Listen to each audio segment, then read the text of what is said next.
Yo, what's going on, everybody? It's the Nerd Talk crew back with another episode of Nerd Talk, episode 149. I'm here with my co-host Tyler, aka Mind of a Nerd. What's going on, my guy?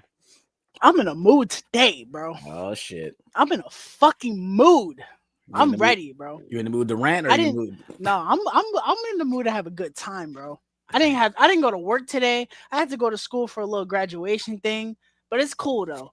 Cause I came back, I took a little walk because it was 70 degrees today. It was Took nice a today. took a little walk. I came back. I am fucking ready to go, bro. Let's go. Let's go. Let's go. Your background looks a little more fuller than it does. You put up some new posters and stuff. I don't know. It just feel like your back. Those have been up for a couple weeks now.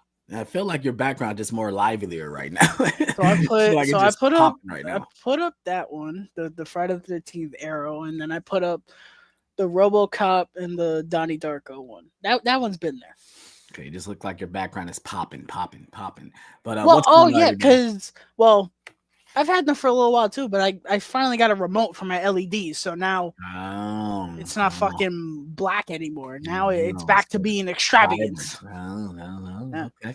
Okay. But what's going on, everybody? Hope you guys had a good day. My day was okay. I'm feeling under the weather, so if my voice goes in and out, or I feel like I got like, if I sneeze, I might sneeze sometimes or something like that. But what Tyler posted on the community tab, I am feeling under the weather. That's why we're just not going to sit here and do the watch along. We're just going to talk about some stuff. Listen, you sound better than you did yesterday. Oh, Jesus I Christ. sounded terrible. My voice was terrible this morning. It gradually got better throughout the day. I ate some soup. I drank some tea. I'm drinking orange juice right now. So right now I'm on the mend, as they would say. I'm on the mend. But yeah. So let's go ahead and get on into it, man. Hope you guys are ready for this episode. We got some exciting stuff to talk about. So yeah, let's go ahead and get to the first thing. We got a new trailer for I Know What You Did Last Summer 2025. As what I seen, as we saw the trailer, this is a requel to the original Another requel movies. We got two of the original cast back, but of course we got some new characters in here. And this, I mean, let's be real, it's basically the same plot of the original movie. A group of teens accidentally think they kill someone, and the guy comes back and kills them all. Attempts to kill them all. Same premise as the original. I Know What You Did Last Summer. I watched the trailer and I thought it was interesting, but me and Tyler talked about it off screen. How similar does this trailer look to Scream 2022, which is another requel with the same title as the original? Same type of premise, I guess, going back to the original cast, coming back, telling everyone, oh my God, this is happening again, blah, blah, blah. I don't know, man. I think at this point, I'm kind of done with these requels at this point. I don't know. And I understand the name recognition and studios want to go back to what worked and stuff like that, but I really don't know how I feel about this movie. I was never excited about it when it was announced. But I thought the trailer was, the cast of characters like some typical CW, good looking people, but that's really all I have to say about it. Yeah. I think this was a mistake doing this as a rebootquel and not, or legacy sequel, whatever the fuck, same shit. I wish they would have just remade it. Now, do not hear me say yes, I want a legacy or don't hear me say I want a remake of I Know What You Did Last Summer. Why? Because every slasher is I Know What You Did Last Summer. What I'm saying is, you watch the trailer for this. Does this movie look bad? No, I think it looks fun. But my glaring issue is it's when Freddie Prinze Jr. and Jennifer Love Hewitt show up. When they show up, I'm like, okay, it's the same shit. You swap out this movie for Halloween and insert Jamie Lee Curtis. You swap out this movie for Scream and insert Sidney Prescott and the other two twerps. It's the same thing, and it is tiring. I truthfully wish, or like, based when the trailer was happening before the original star showed up, I was kind of into it. I was like, okay, I know what you did last summer in 2025. I'm okay with that for what it is. It looks fun enough. And then they're trying like, just so hard to make it like, no, it's a legacy thing. It's like, okay. The fisherman looks intense. He looks cool. It's shot fine. But again, I'm telling you, I even seen this Alex an Instagram post. They took like 8 shots and put them side by side with the trailer to Screen 2022. Motherfucker, it looked identical, bro. Yep. Like, It's funny because I watched after I watched it. I watched the Scream 2022 trailer. I literally watched it after that because I'm like, this seems familiar. And literally beat by beat by beat is kind of the same thing. It's like, but it's different because this is Sony and it's Paramount. That's what's so funny about it. no, that's not what I'm checking. I know what you did last summer. You can keep talking. I'm trying to figure out something. But yeah, and that's what my head went to when I watched the trailer. I do agree with you. It do look like it's going to be shot very well. I mean, it's 2025. You can't make this movie look any worse than what it should be. But I kind of agree with you. Like, it's funny when you see Freddie Prinze Jr. and Jennifer Love Hewitt show up. It's like, oh, here we go. Father time has not been well to Mr. Prince Jr. Let me tell you that much. Yeah. Even a picture of Sarah Michelle Gellar as well. It's like, okay, like, all right, really doing this, Henry. It looks fine. I think truthfully that this movie is going to get lost in the shuffle because this comes out the same day as Jurassic World Rebirth. Right. And I mean, are people still going to be interested in it? Maybe. It's possible, but this movie should have came out in August, in my opinion. It should have. It should have came out closer to and I understand why this movie came out in the summer because it's more like a summer type horror movie, I guess. Especially the original, it takes place like around July. I think they should have. Literally, in the title is last summer. It's literally summer in the title. So release in the summer. I think they should put it out in the summer because August is dead. Truthfully told, I think all we have is Nobody 2. That's literally it. So it's like, why not put a little legacy sequel in the month, end off the summer with a fun time, But I feel the same way about Final Destination, but that's another topic for another day. Bloodlines looks dope. I'm sorry, bro. Well, I mean, I just talking about the release date because isn't that coming out like May? I'm talking about the movie. I'm talking about the release date. Like, I understand when they want to release horror movies in the summer. Well, May isn't. Oh no, you're right. Does that come out the same day as Mission Impossible? I think so. No, Lilo and Stitch comes out the same day as Mission Impossible. I think that's like the 16th or something. It's the week before, something like that. But I kind of get upset when I see like these horror movies, which I know they all cost a lot to make. But if you guys want to make a decent amount in the box office, don't go against these big juggernauts like Jurassic World. Final Destination, I think is going to be fine. They're giving it an IMAX release, and people are going to go. If there's one thing that people do, they go to see IMAX horror movies for big popular franchises. It does happen. I know I'm one of them. And I go to them because it doesn't happen very often.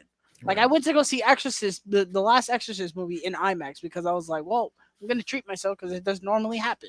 Right. It's cool when that happens. For sure. But you got any more thoughts on the trailer?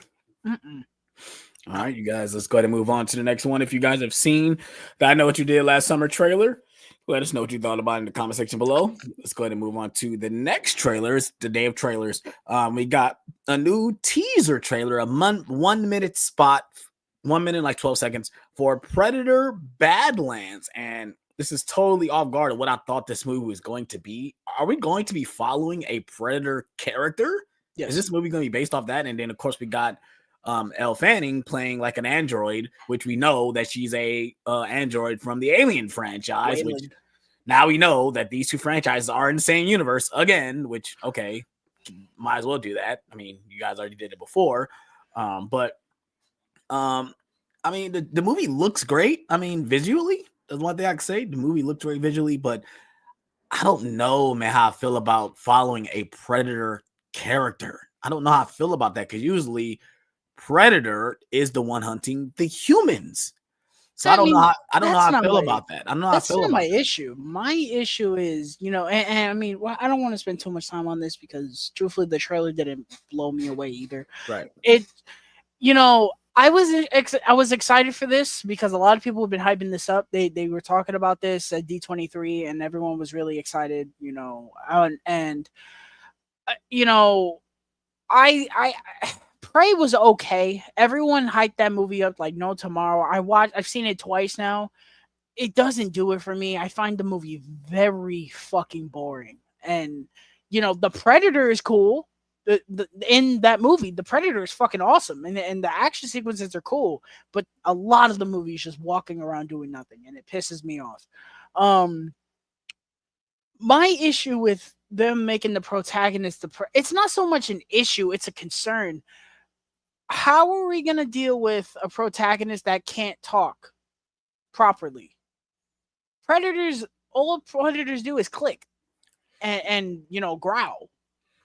Yeah, because we know they can mimic, like they have devices where they can mimic human I mean, language. maybe that's what they do. I don't know. Maybe it's like But Bumblebee talking through the radio where he talks and it's different voices coming out. I don't know. but I guess that's why we have the Elle Fanning character, I guess, too. So that's good. There's gonna be a way of communicating, I guess. You're But you're I you're agree. proposing Elle Fanning as my human connection. But that's my point. My point is the reason why these movies usually work because we have the human element to it. Brother. You All know. I'm gonna say is it's very fitting that Elle Fanning's playing a fucking robot. That's all I'm gonna say. I've never been a fan of Elle Fanning at all. I agree. Of the two Fannings, she is not the one I'm fond of. For sure. This the other thing I don't like, why is his mask off? That's a no. That's a fucking no, bro. I'm sorry. The only time a predator should have their mask off is when they're about to fucking bite it. Or when, they've been getting their ass kicked and the mask comes off and it's the big, moment. Why there's multiple shots of the predator with the mask off, and I'm like, no, brother, no, brother, that's not good. This Wayland fucking thing. So, for those who don't know, Dan Trachtenberg, who did Prey, he's been very adamant about doing a new Alien versus Predator movie, and even Fede Alvarez after Romulus was like, yeah, bro, let's do it. And like they wanted to team up and do it. Clearly, that's where we're going. Now, am I on board for it? Absolutely. I think you put these two maniacs together to do an Alien versus, that's going to be fucking awesome. I don't know. We don't know where this takes place, and so I don't know how there's a Wayland robot there. Yeah, because clearly this is in the future because as Prey takes place like farther in the past, though, right? Yeah. Maybe this is a time traveling predator because you see the, what am I trying, like, we'll call it the Spine Collection, if you will, right? There's a dinosaur one, right?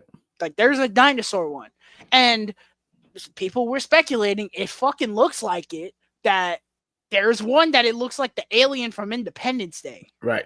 I saw that. And it sounds ridiculous, but when you look at it, you're like, that kind of looks like it.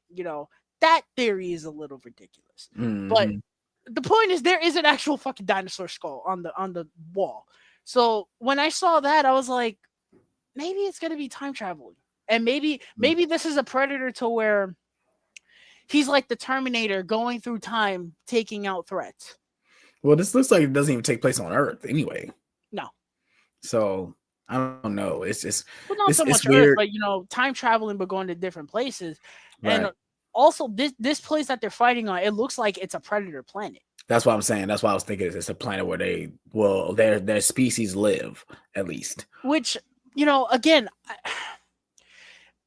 all of this sounds cool. The idea of it being only predators, that's on paper, that sounds cool. Yeah. But let's switch the franchise, shall we? And for people that are going to say, well, it's not quite the same, brother, it's the exact same shit. What if we got a xenomorph being a protagonist of a movie? It would be terrible. It'd be terrible but the difference is The Predator can do more, sure. but also the difference is we've seen the Predator. Well, at least in one of the movies. Well, two of the movies really, because the Alien versus Predator movies, First one. the Alien is the antagonist. The Predator is the protagonist, at least in a certain point of the movie. You can even say the Predator, the third one, the that one that was running around in the OG one Right. I remember that. before that abomination CGI thing came Yeah. out. Yeah. So I mean, that's the difference, is that a xenomorph has always been seen as a bad thing. It's always been a evil thing or something that is willing to just kill anything. It's not willing to work with anybody or work against something. The perfect Um, organism. so I mean, that's why it wouldn't work. But I wouldn't want to see that. I mean, I want to see a xenomorph attacking people. I don't want to be rooting for the xenomorph. I want to be scared of it. I want to be, if I'm in a situation, I don't want to be in the room with that thing. I want that's kind of how I feel about the Predator. I don't Yeah. like I could see myself rooting for a Predator more than a Xenomorph, sure. Right. But at the end of the day, I get excited when the Predator is fucking destroying people. Right. That's just For sure. you For know, sure. I don't know how excited I could get about a Predator fighting off other Predators. Now is this it's coming to theaters? Yeah, Oh wow. because I of thought this how was Hulu. much no, because of how much people liked Prey and Romulus. Clearly, Romulus made Right. bank. And that's, I was about to bring that up too. I feel like this is the same type of marketing like Romulus, because Romulus got like a minute and like 10-second spot. So is this kind of they using the same marketing for this too? That's what makes me think, oh yeah, they're really doing the Alien Predator thing. Like they're showing that this is all in the same universe, I think just with the marketing alone. I think by 2027, 8, we I could was be about to looking say at 7. a Alien versus Predator movie, bro. Yeah. And I wouldn't champion it, just less humans and in the case of AVP Requiem, more lights on set, please. I mean, they can even do it like how this movie is. Make it where the xenomorphs are coming to their planet. And See, it's like more like a war against the species. No see humans now at all. that I would be first in line to I see. mean, they're already showing us that they're gonna make a predator protagonist. I mean, yeah, fuck it. Let's bring the xenomorphs to their planet and And have them fight against one we're another. getting, this is one of two Predator movies we're getting, because we're getting that the anime, I'm gonna call it the Animatrix Predator movie, but that's what we're getting on Hulu. It's gonna be different time periods with the Predator. So I mean, they can There's do a that. I mean, I would propose that because I don't really need to see humans. I mean, because predators are like humanoid characters anyway. So I mean, how scary would that be? Just see xenomorphs just taking out a whole bunch of predator beings. I mean, that shit would be awesome. So I mean, I would be down for that for sure. And then shit, who knows exactly how it'd be if a xenomorph popped out of an alien? I mean, we already seen how it looks, but I mean, they can always redesign it and make it cooler than they did in Rankrium. well, the look of it was fine. It's just you couldn't fucking see anything. Yeah, I agree. Yeah, oh my god, I watched the kill count now, and then he made a joke. He's like, "I'm gonna lighten it up on purpose just so you guys can see it, because you can't see the freaking movie." He like lightened up the picture on his video because you couldn't see it. But yeah, so yeah, you got any more thoughts on the trailer, bro? No. All right, let's go ahead and move on to another trailer, another one. The Fantastic Four: The First Steps, the second trailer. I need this movie, bro. Because I literally just watched it before we start the stream. I'm like, this movie better not be a letdown. I swear to God, do not be a letdown. I love how serious this trailer is. Like, it kind of feels like, oh yeah, this planet is doomed. Like they're doomed. It is not, and you can see it in Reed Richards' eyes when they're asking, like, are we safe? And he just like, I don't know. And he's really feeling like we might not survive, or we might not be able to protect the planet from this being that's coming. And clearly we see a shot of Galactus walking through New York. So I don't think they can. I mean, we'll see what happens, but I really believe that we've all speculated that they're not going to win. Like, they're going to have to get out of there in the last minute and watch their planet that they know get demolished. Like, I believe that will happen. Because they have to get to 616 to be in Secret Wars. So, or like, cause I know, no, because they're in Doomsday. So yeah, they got to show up in Doomsday. Yeah. So yeah, man. I mean, I think the trailer looks awesome. We actually got to see Reed's powers, just one little shot where it looks great. I mean, it looks good. I mean, um, yeah, I mean, I'm feeling this, bro. I'm all for it. July can't come faster, which it will be in the next 2 months. It will be here before we know it. So I loved it. I guess I loved how serious it was. I loved all the shots. I actually revealed that she is pregnant, which we all speculated that because there's certain shots in the first trailer where she just looks like she's walking very strangely. But of course, it's because she is pregnant. I do like that they revealed that. But we'll see how far along that goes because there's certain shots where she's not pregnant, and then there's shots where she is. So we'll see how that goes. But yeah, go ahead, Alan. Go ahead, take it away. Yeah, man, it it looks good. It seems like, I don't want to get my hopes up, but wait, all the praise that Thunderbolts got last night, we'll be getting that next week. It seems like we are slowly making steps where we need to go. This looks great. I love the way it's shot. I love the tone and vibe. It feels like The Incredibles. I love Yes. how I like how they are the only. We got this a couple days ago, but they are the only superheroes on this earth, Right. and I really like that because it makes the more than likely loss that they will be receiving that much more impactful. Like, they are the only heroes and they lost. And that's a lot of baggage coming into Doomsday for them to save the world or the universe. Um that I mean that's there's really nothing else I could say. It was a lot of the same. Oh, Silver Surfer. This is the Yes. this was the fucking thing. Oh my god, bro! I can't believe the effects look. Can't believe the effects look worse than they did in 2007. Oh my god, bro! Why is fantastic? Why is Silver Surfer a girl? I have no issue with it being a woman at all. No issue with it. No issue. Some of y'all make me just wanna. Anyway, it's in the fucking comics. Shut the fuck up. Mm-hmm. B, she looks fine. Mm-hmm. Half of you idiots are taking the screenshot that is a wide shot, zooming in on her. She's fucking pixelated and saying it looks bad. Of course she looks bad, you idiot. You zoomed in on her and she's going to look pixelated. Right. They zoomed in on an image from a video.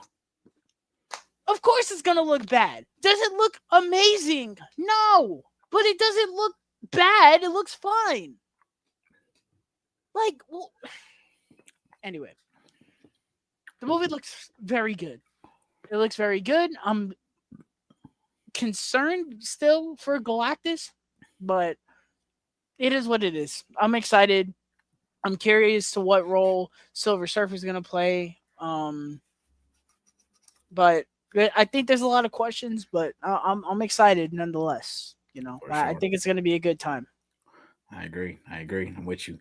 So yeah. Got any more thoughts? I ain't got no more thoughts. I kind of didn't really want to talk that much about it. Because I figured we was gonna say the same thing, like same concerns, and I really enjoyed it. The score, of course, with Michael Giacchino, he's one of the goats, so we ain't got no issue with the music. I just love how kind of like how serious the trailer is, how we finally got some sort of plot. Unlike Superman, which where the fuck is that second trailer? Where the fuck is about this movie? But that's another story for another day. But if you guys have seen the new Fantastic Four trailer, let us know what you guys thought about in the comment section below. All right, let's go ahead and move on to our main topic of the day. And of course, we are here to talk about The Last of Us episodes 1 and 2, since we didn't get to talk about episode 1 when it premiered. So we're going to talk about both episodes, which we'll probably be talking about more of 2 than 1. But Tyler. Bro, listen. We went 25 minutes on trailers. We made this video for a reason. Mm-hmm. We're going all the way. Listen. What have I been saying in the build up to this season? What have I been saying?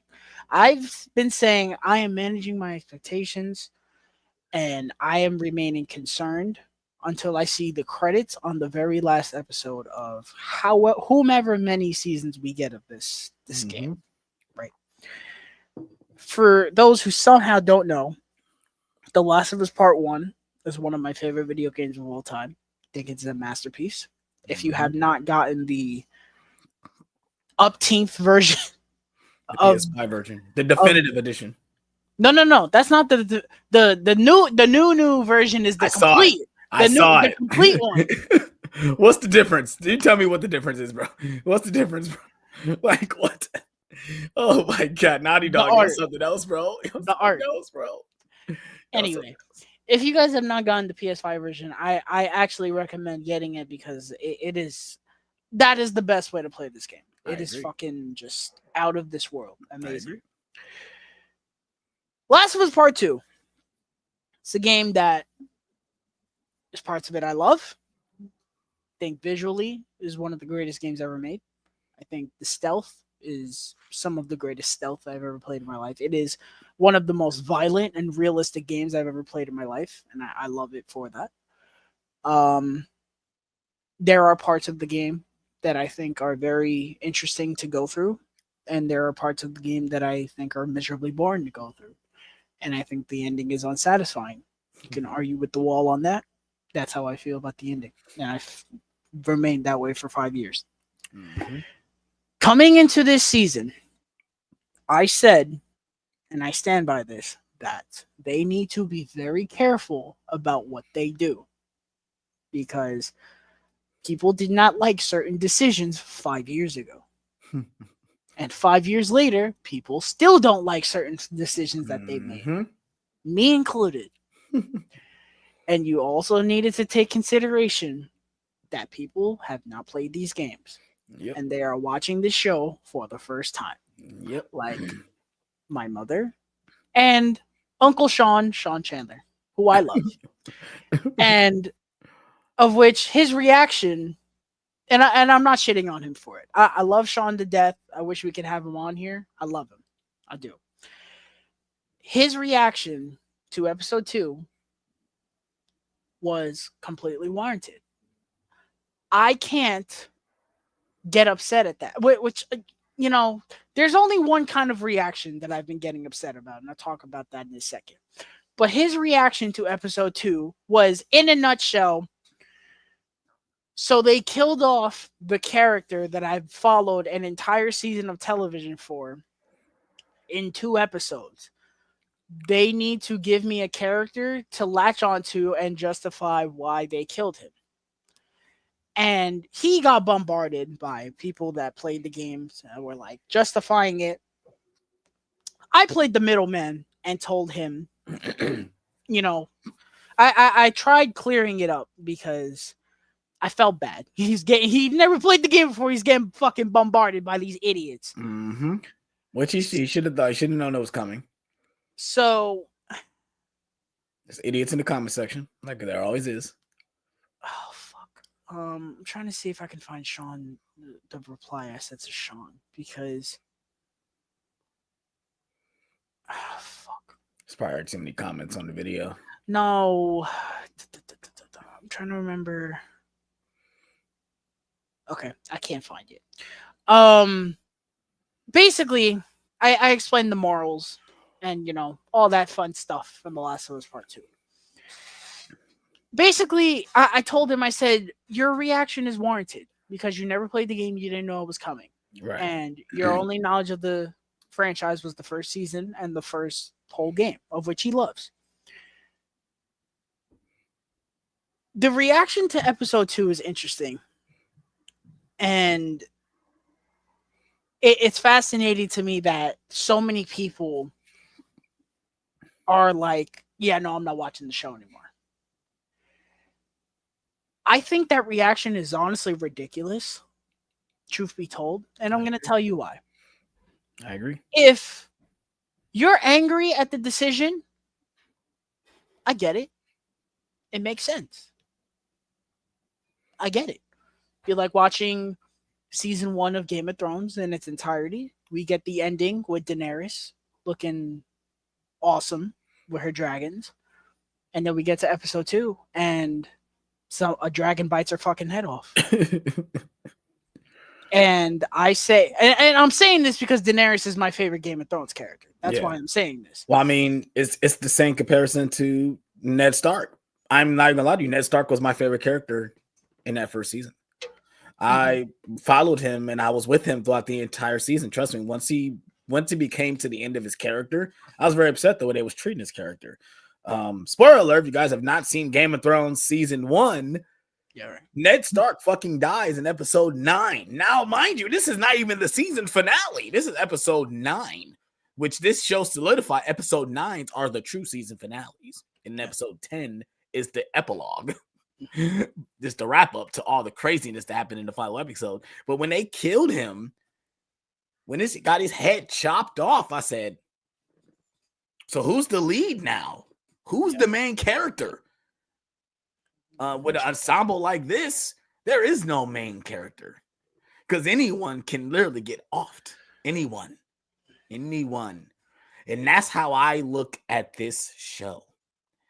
Is to an extent, to a point. Because Game of Thrones, there's like 18 main characters. That doesn't happen with the last. I agree, but it's more of an ensemble. This is kind of only focused on 2 characters. The point I'm trying to make is, you have every right to be angry that a character died, and Pedro Pascal was one of 2 heartbeats of this show, which he already knew. He knew when he signed on that his character was not going to survive. I seen an interview said, I knew my character was not going to live. They told him before he got the job that your character is going to die. And he said, okay, sign me up. The point I'm trying to make is, I think it's insanely unfair to drop a show because the character died. Now, people don't know that haven't played the games. People don't know where the story's going to go. Now, the other thing that's pissing me off is people who have played the game screaming at people who are upset, saying, "Oh, well, you gotta just, get over it." Yeah, get over it and just watch the show. No, that's not the proper response, because people don't know. Like they don't know. That's just how it is. And screaming at them, that's not how you go about that. Yeah. How you should be is telling them, listen, I get it. Right. First of all, we have to understand, because when we played the game, we felt the same way when we played that's what the I was game. I was about to say, what you should be saying is, first of all, now you know how it fucking feels. Right. Okay. Exactly how you felt playing the game. Now, mind you, we've already played 3 hours of this game already at this point. But now you know how it feels. Welcome to the club. It sucks. Second, just try to inspire people to stay with it. Just stay with it. Yeah. Don't, what is the point of yelling at people for rightfully being upset? Because truth be told, and if you like the decision, fine. But I'm willing to bet 75% of the fan base, more than likely, you were in the same shoes that casual fans are in right now. To where you played the game, you saw Joel die the way he did, and you were pissed the fuck off. And you dropped that damn controller. You probably turned the game off right after that scene.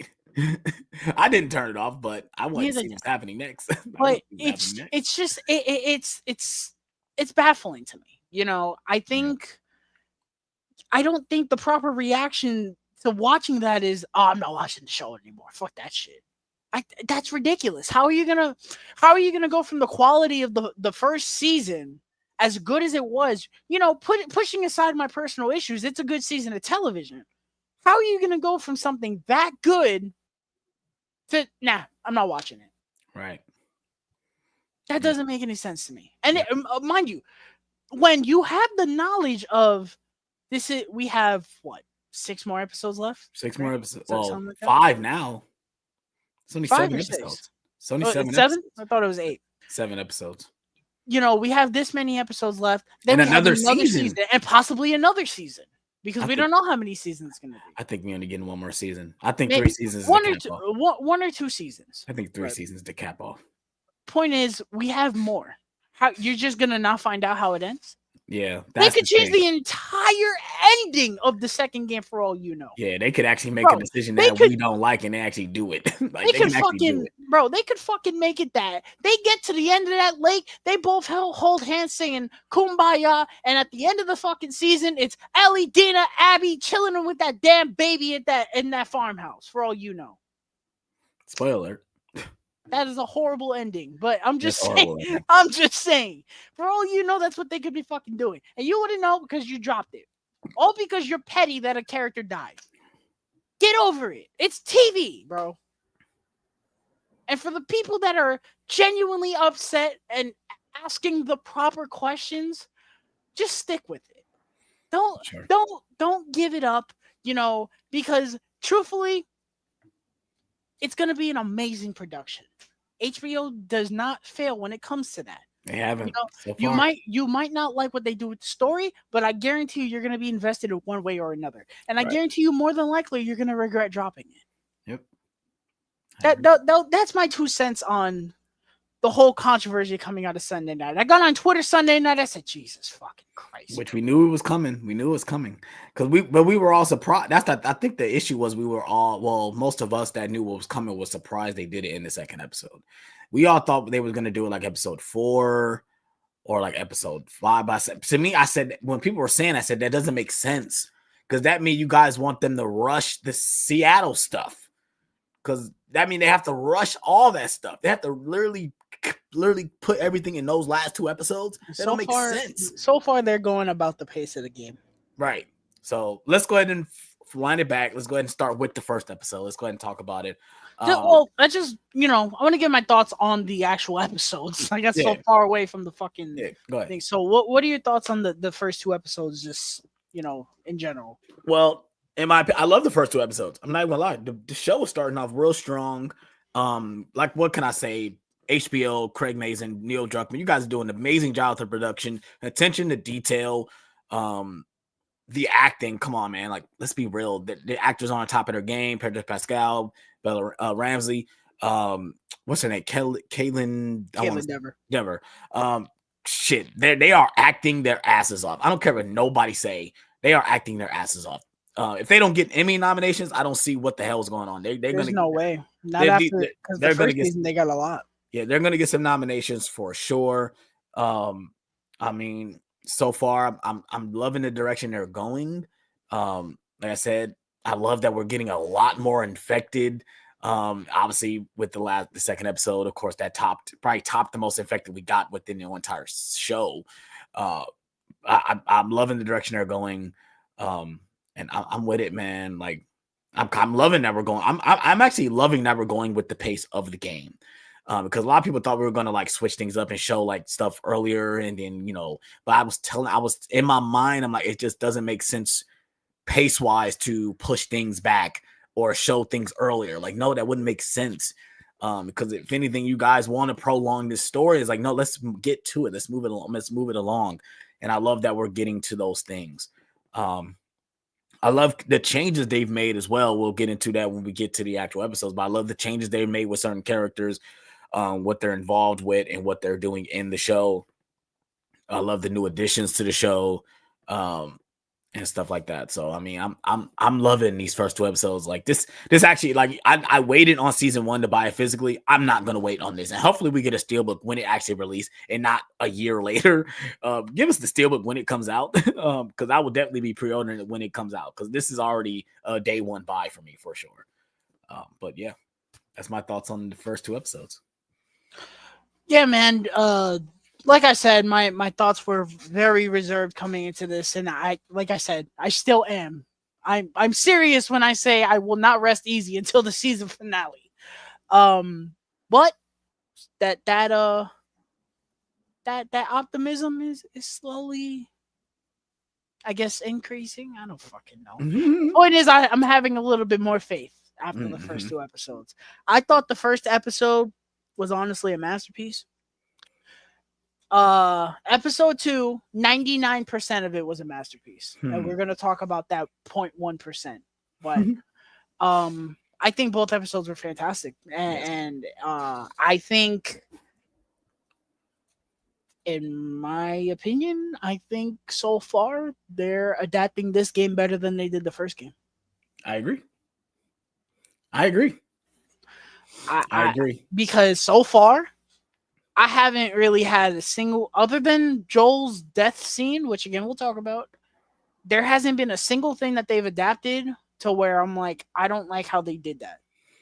I mean, Everything that they, changing things is one thing, yeah, but in terms of adapting things, they've adapted the things that they've adapted them to a T. yeah.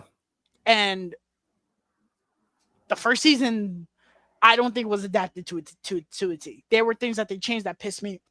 Oh, excuse me, that pissed me off. Mainly Ellie's episode, the winter episode. Oh, the winter episode. Oh, you're talking about the with David. Yeah, Left Behind was good. They did that fine. Um, but the winter episode really annoyed me with how they did that. But I think personally, Last of Us season 2 has adapted The Last of Us Part 2 to a T. Mm-hmm. No pun intended. It's good enough when you're looking at things like, oh, that's from the game. That's like, oh my god, they're doing it so great from the game. Like it literally looked like people have already done shot by shot already of certain scenes. Like, well, they even getting camera angles correctly. I'm like, okay, I'm with it. Like, let's go.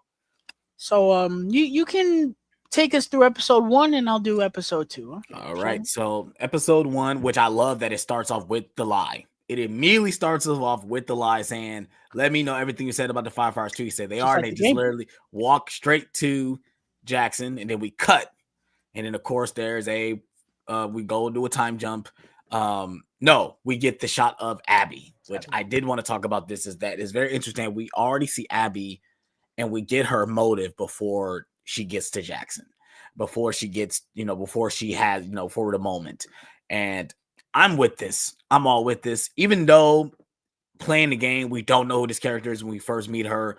When she actually interacts with Joel, it's like out of the blue, but I kind of like that we already know her motivation and what she's doing. The fact that we've seen Joel do the things he's done already. Which, if you watch the first season, when he shoots the doctor, we linger on the doctor for a certain amount of time in that shot, which we already knew that's Abby's father. Spoiler alert, that's her father. That's why she's doing what she's doing, because her father died. And I'm all with it. We see Nora, Owen, Mel, and Manny, which those are the only 4 characters we actually see. Everyone else that was in those other scenes we don't see. So there's 2 different characters. The one that gets stabbed is not Manny, doesn't get stabbed. It's another guy that gets stabbed. So they're gonna change that up, I guess. They're not going to have that extra character in there. But I think she's the only one excluded. I think everyone is the same. But I'm all with it that we already got Abby's motivation. And then moving on to that's when we get the time jump. And they changed it, I think, in the game is 5 years. Is it 5 years in the game? I think it's 5 years in the game, and this is 4 years, right? They do 4 years. So Ellie is 19, Abby is like what, 24, 25 or something like that. And then we cut to present day, and this is the shot we got Ellie fighting a random dude. And I ain't gonna lie, I was so surprised by the scene. I'm like, what the hell is going on here? And it's literally just Ellie training to be a fighter, which I love. It's because if Ellie and Abby come into a scuffle, we can see she actually can hold her own. Like, she actually can fight. And I love that they pinned her up against a bigger dude, which is funny because Abby is not the juggernaut she is in the game. But the fact that she actually is fighting someone more huge than she is, and the fact that she made the guy pin out, it's hilarious. But I do love all this. We meet Jesse for the first time. We get more of their banter and stuff like that. How you feel about Jesse?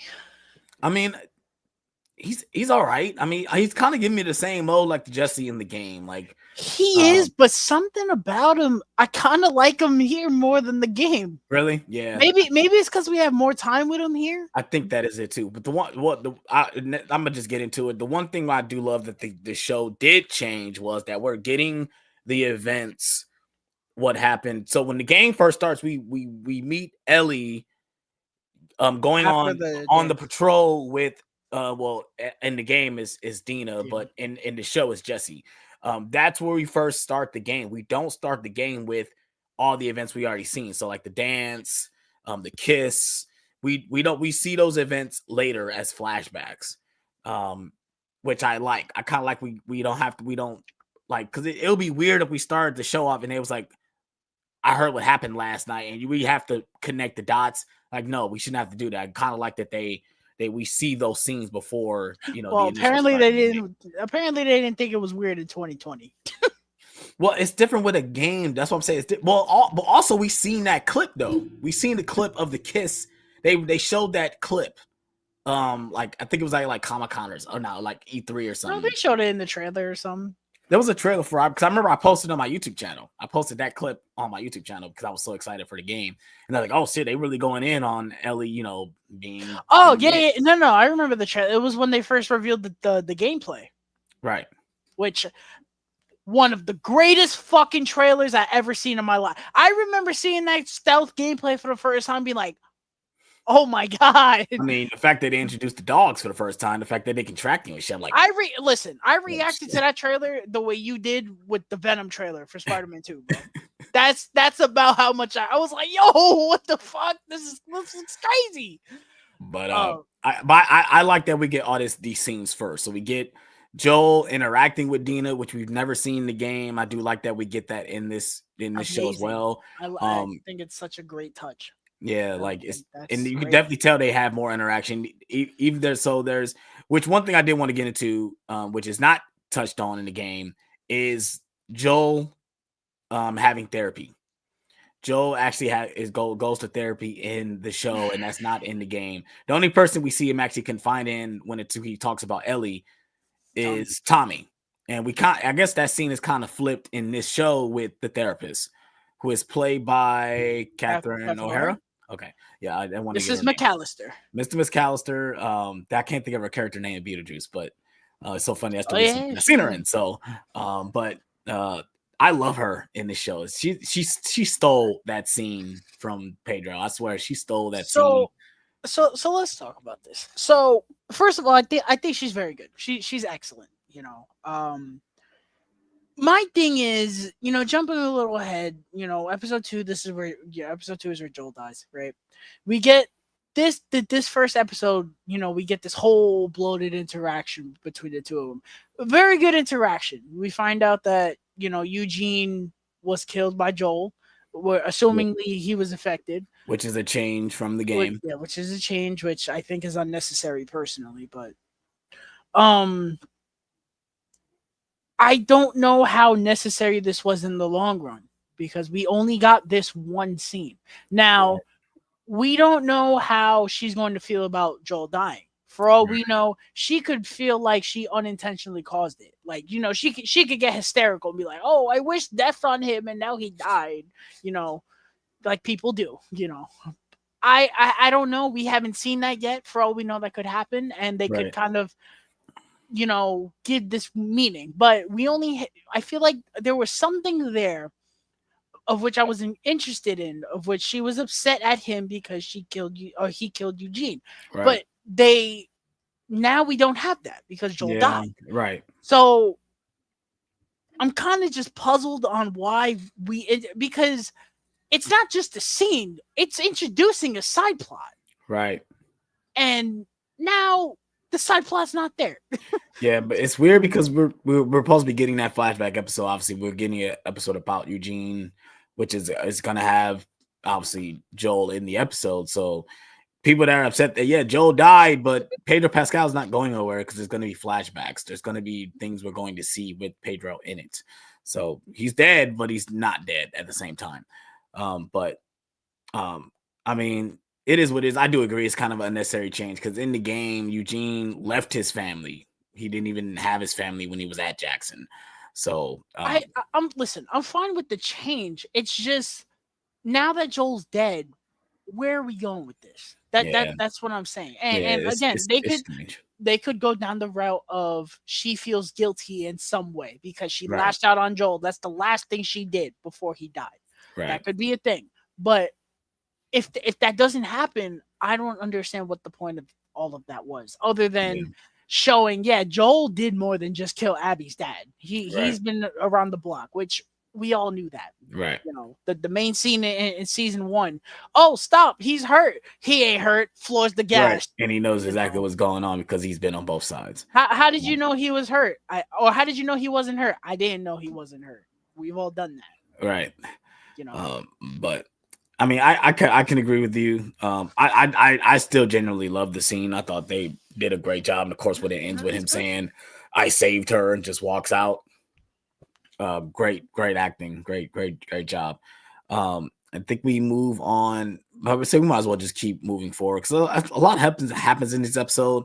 But let's go ahead and move on to the stalker, the first patrol.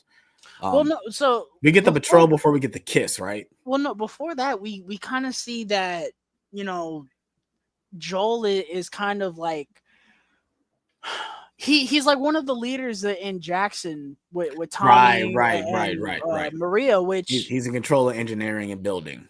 You know, and he is a head figure in Jackson, which is, you know, for all we know, that could have been the case in the game, but we never saw that. Right. Now we see him dealing with personal problems of Jackson. We see them dealing with issues, and I like that. It's a nice little touch. The other thing we fucking see, which leads into episode 2, but the other thing we fucking see is some idiot chopping into a pipe. Yeah, and it has fungus in it. It has cordyceps in it. He pulls out these branches, sees the cordyceps, whatever. But that's what I was wondering when I saw that scene. Did he see it? Because he literally just walks away and they leave it open. I'm like, what's going on here? My thing was why he left it open. Yeah, like why? What was the point of pulling that out and pulling out the weeds? It's like just pull it all out then. Like he just pulled out a certain section and just left it open. I'm like, all right. My man's chopped the hole. He pulled out some weed. He said, "Oh shit." Yep. Like, I'm gonna let somebody else deal with that. Let somebody else deal with that. Somebody else dealt with it, all right. Right. I do like that. I do like that they involved the community more. Because obviously in the game we see certain scenes with the community, but not that much. We see Tommy's kids too. Yeah, which I think is a change for the game because I don't think he has a kid in the game. At least not that we know of. But yeah, I do like. There's no way. There's no way because if that's the case, then it makes Tommy a fucking idiot in the game. Yeah, for leaving. Yeah, for sure. So, which is, I mean, it's gonna make Tommy like an idiot in the show when he does leave. Well, listen. So far, they've made it to where he's not an idiot. So far, they changed one thing to where he's not a fucking idiot. Right. But we're 1 for 1 right now. Let's see. Yeah, for sure. He's gonna be 2 for 2 because now Jackson is in a different state than it was in the game, than they did in the show. But we'll get into that when we get to episode 2. But I do like that they're more involved. They actually have like a council and stuff like that. I do like that as well. I like Maria too. I've seen a lot of people saying they don't really like Maria. I like Maria. I'm surprised people haven't been complaining about her character being changed because obviously in the game she's white and in the show she's black. But I have no issue with her either. I think she's doing a really good job. So I guess they never announced like, oh yeah, this actress is playing Maria. And if they did, then I must have missed it. When she showed up, I was like, oh yeah, that's Maria. Yeah. And then in my head, I was like, oh wait, she's white in the game. I was like, oh no, well Tommy is his race, so yeah, right. That's not, yeah, right, that's what I'm saying. It's like we might as well complain about the 2 leads because Joel is not. He's not white. I don't think Pedro Pascal is white. So I mean, but I mean Sarah. I mean Sarah's a big indicator. She's not white. Well, so, people did bitch about that, but for sure. Yeah, I mean, I'm liking all this interaction with the town folk and how involved the community is and stuff like that. They're obviously expanding and trying to build more houses and homes. They talk about like not letting people in, leaving people out, and stuff like that. I liked that a lot. I like that too because he was like, if I could let everybody in, I would. Yeah, but it's like I like that he has to say that though because he says, yeah, stop letting people in, and she's like, what's wrong with you? Right. And he kind of has to say that as a way like, listen, I'm not trying to kill people, you know, that's not who I am. It's just we kind of can't, bro. Yeah, we're too stuffed in this place. But yeah, so what's next? I think next is the patrol. I think next is the first patrol that they go on with Ellie going on the patrol with Dina. And some other people, which I guess we see in the game. There's an indicator that Ellie messed with another girl, and we see this girl on patrol with them. Um, and I kind of like that kind of callback because they mentioned the character in like a line of dialogue, but it's kind of a throwaway if you guys missed it. Um, so we do get this too, but this is the first indicator we actually get of the stalker infected, which I thought this whole scene played out very well. But not even that. Before that, we actually see something that all the people in the first show complained that they didn't do, especially in the clicker scene. We actually see them throw a motherfucking bottle, you guys. They use a bottle to indicate a clicker to another direction, which they should have been doing, and they didn't do in the first game. And I also love when or in the first season. When she's walking, she steps on the glass, and it it echoes through the whole. I was like, yeah, that's one thing we don't do. We don't step on glass, you guys. Because they will hear it. The NPCs will hear it. I mean, the David scene definitely clarifies that. Every time you step on a little broken plate, he hears you every single time. And I'm on that scene in part 1. And I said, man, I don't need to play this anymore. I know how it ends. I just went immediately to part 2. Because I was just getting so tired of that whole sequence. Goodness gracious. But I another thing I want to talk about. I love the relationship between Dina and Ellie, even before they actually get together. You can definitely tell that they are best friends. They've known each other for a really long time. And Isabella Marced, she's amazing. Listen, great. Man. If anybody want to talk about the casting of Abby, no, Dina is the one important casting. I don't care what nobody says. I gotta eat crow, man. You know me. You know when as soon as they announced her casting, I said, Jesus Christ. Dora. Of all people, yeah, right. Dora. I gotta eat crow, man. This is this and she was in a movie from last year, a sleeper movie from last year that was amazing. She was amazing in it. Was she in that? I gotta find out if she was in that. She was an alien, Romulus. She was in Romulus. She was very good in Romulus. That's not what I'm talking about. Yeah, she was in that. The movie I'm talking about. She's excellent.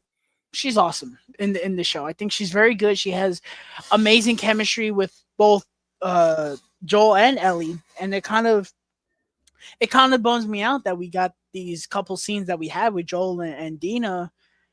You know, they're different from the game, but they were so good. Now we won't get any more of that. I'm kind of like, well, damn. I feel like, well, I don't know. Maybe they will do flashback, but I doubt it. I think most of the flashback is going to be Ellie and Joel. But it's like maybe we'll get flashbacks of scenes like that, but I doubt it. But she's very good.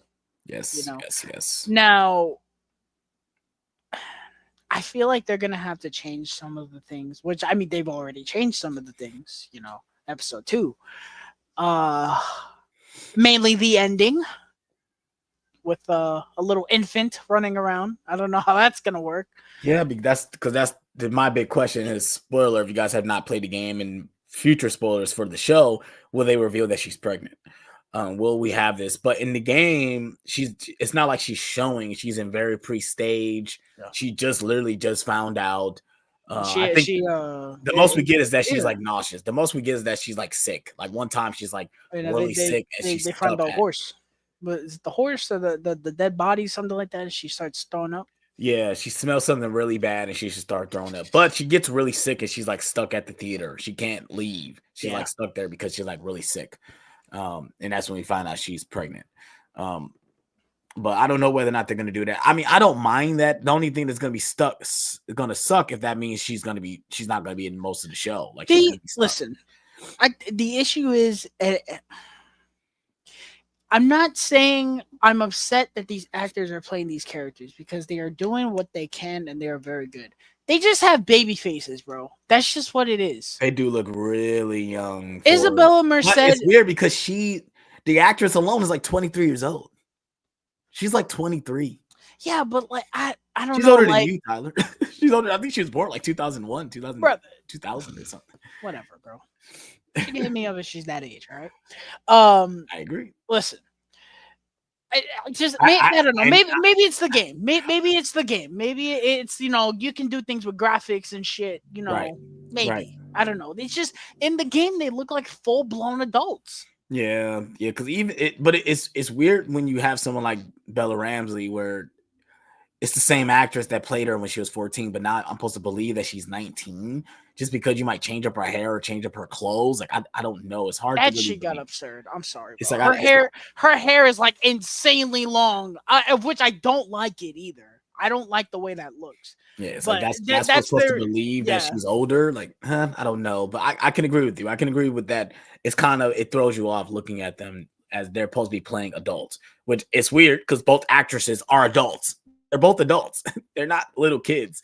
They were playing. Well, she was playing a little kid because how young she looked, but she's an adult. Like It's weird, but okay, listen. it's weird. This is the only time I'm gonna mention this. This is a pop from Alien Romulus. Who does this look like, bro? Ellie. Yes. Yeah, and I know where you're getting at because it's funny watching Alien Romulus, and I said I can see why people said they wish she was Ellie. I can see it. I said I can see it because she does kind of resemble Ellie. She does. Like, come on, bro. I can't think of the actress's name. Kaylee Sweeney. But she sorry, she was badass in Alien Romulus too. So I'm like, yeah, she probably would be a cook ass Ellie.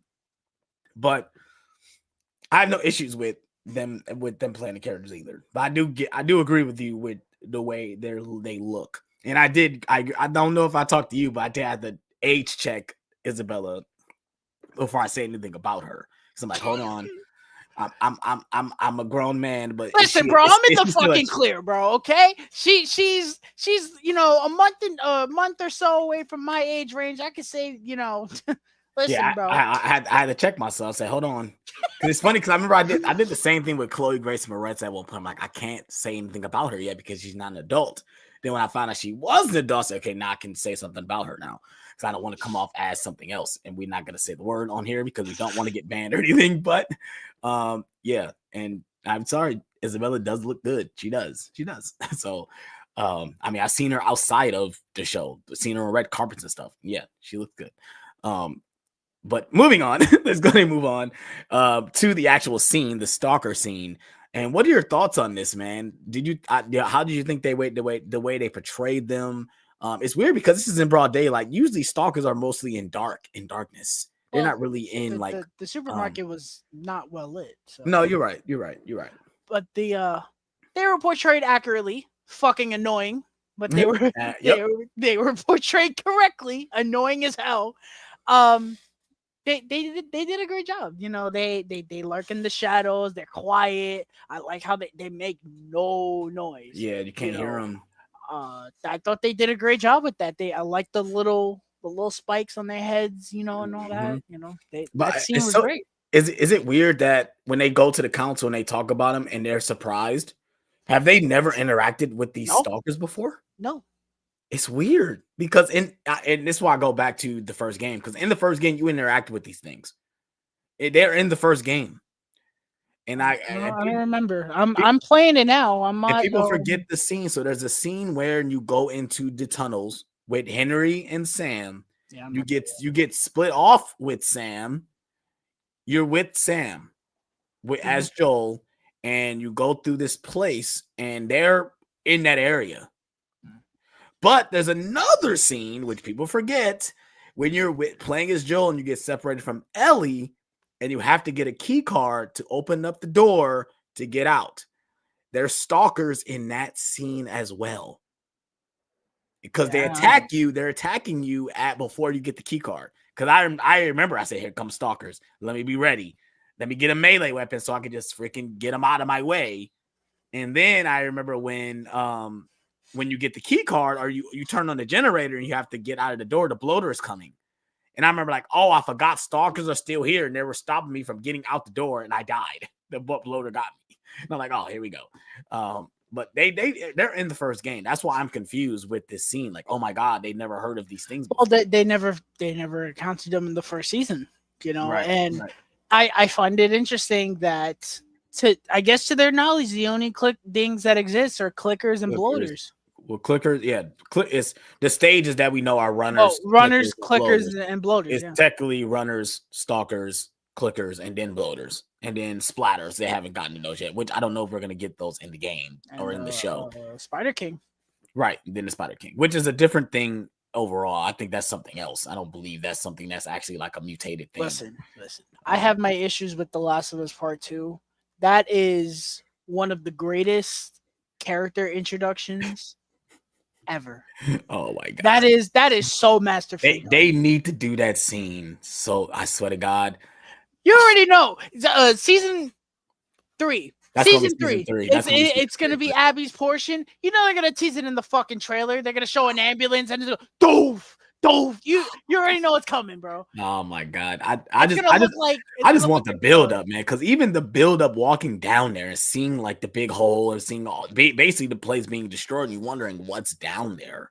It's like, oh my god, they better portray the scene very well. It's gonna look like the fucking thing from Evil Dead Rise times 20, bro. Yeah, exactly. But yeah, but I do love this. I do love that they did have a meeting about it, and they're like, oh my god, you got what the hell is going on with this thing? Now we got Smart infected. Now we got to worry about this now. And I think now, so let's go ahead and jump forward. Let's move on next to is it the dance next? Is the dance next? Or the whatever the thing they're having. Well, it's New Year's Eve. Well, no. So you forgot to say that Ellie got bit. Yes, she got bit again, and she had to make it look like a cut, which I do like. Because obviously in the show, there's no indication that she actually gets bit or anything. It's funny that she made it look like a boat. At least to me, it looked like a boat or a triangle or something. I was like, she had to cut it to make it look like a scar, not a bite mark. Which interesting. The reason I said it looked like a boat is because at the end of the game. I was like, it would be fucking funny if it was a boat. That's funny. It was the end of the game. That's funny. That's funny. But yeah, I did like that too. I did like that they did that. So yeah, moving on. Let's go ahead and move on to the actual dance sequence. Because like I said, in the game, we don't see the dance until like further within the game. But in this show, they showed it to us early, which I do like. We get Ellie being there, being awkward. We see Dina doing, dancing with everyone and stuff like that, which is the way they portrayed this was like spot on. Even the shot with the lights and the camera pans down on Ellie. I said, wow, this is like, where's the side-by-side shot of that? Because they literally did that spot on. She said the line too. She said like, what did she say? She's like, they're all jealous of you. Or something like that. I mean, I think the dialogue was like spot on. She said, everyone's looking at you, and it's like, oh, everyone should be jealous of you, or everyone should be afraid of you. Yeah. And I'm like, oh, see, like this is like really throughout the game. No, first the indication was, how do I smell? She said, you smell like garbage, and of course she rubs all on her and stuff like that. Which in the game it feels more disgusting because you see her like she rubs her face on her face, and of course she's like sweating profusely because she's been dancing the whole time. But I think they did this scene to perfection. Everything leading up to, even leading up to the kiss, to where you get Seth comes in and calls them the D word, which I don't want to say it on here because that's a very inappropriate word to say. Listen. This was fucking hilarious. So they did this to a T. They did a great job with this. They did. They went a little overboard with Joel pushing him. Bro, dropped his ass down like a sack of potatoes. He pushed Seth. This dude went flying into the next stratosphere. Yo, he pushed him so hard. Seth was on the ground looking at him like, well, goddamn, bro. Yeah. I mean, they did this perfection too, because the way Bella Ramsey played the scene, the way Joe looked like he was just embarrassed and destroyed in front of everyone in the town. I think they did a great job with this entire scene for sure. Like it was literally spot out of the game. It was very well done. I liked that. It was good. For sure. So I think we end cap with, we see that the cordyceps is like it's moving, it's like interacting. And then we get the shot of Joel on the porch. We see Ellie walk up, but it cuts, which we know in the game there's a conversation that's had on that porch, which I guess they're going to do the flashback to that because we didn't see it in the show. And I think that ends the episode. If I'm not mistaken, that ends the episode. Yeah. Which, like I said, is a great opening. Great opening. It was a very good episode. I saw a lot of people. It was slow. It was a boring episode. I loved it. I loved it. Episode 2, man. Talking about jumping the shark, like going up times 11. They said, They said what, you thought, what episode is it? Episode 5? No, 2. Ah, fuck it. Game of Thrones mid-season finale, yep. episode 2. Let's They go. said, you guys thought episode 1 was boring. Hold my beer. Hold my beer. We'll Winter is show you. coming. The Winter infected is are coming, bitch. Let's winter is go. here. Winter is here. Yeah, right. Episode 2, man. So, basically, I don't want to go B for B with this one. Basically, it opens with the aftermath of the dance, right? And we start where the game starts. Yeah, where part 2 starts. And Jesse's walking with Ellie and Maria. Oh no, the episode starts with Abby. Well, no, episode 1 ended with Abby. Ended with Abby. So it doesn't. It starts with Abby too. We get the dream, right? No, that's no, you're right. Okay. She's hallucinating. Right. Her future self. Right. And we see her future self is telling her younger self, "Don't go in there. His brains are on the floor." Which I love this. I love this. It looked just like the game. Yes. I loved it. Yes. But I think that's new. Her seeing her future self. I don't think that's in the game. Which, fine.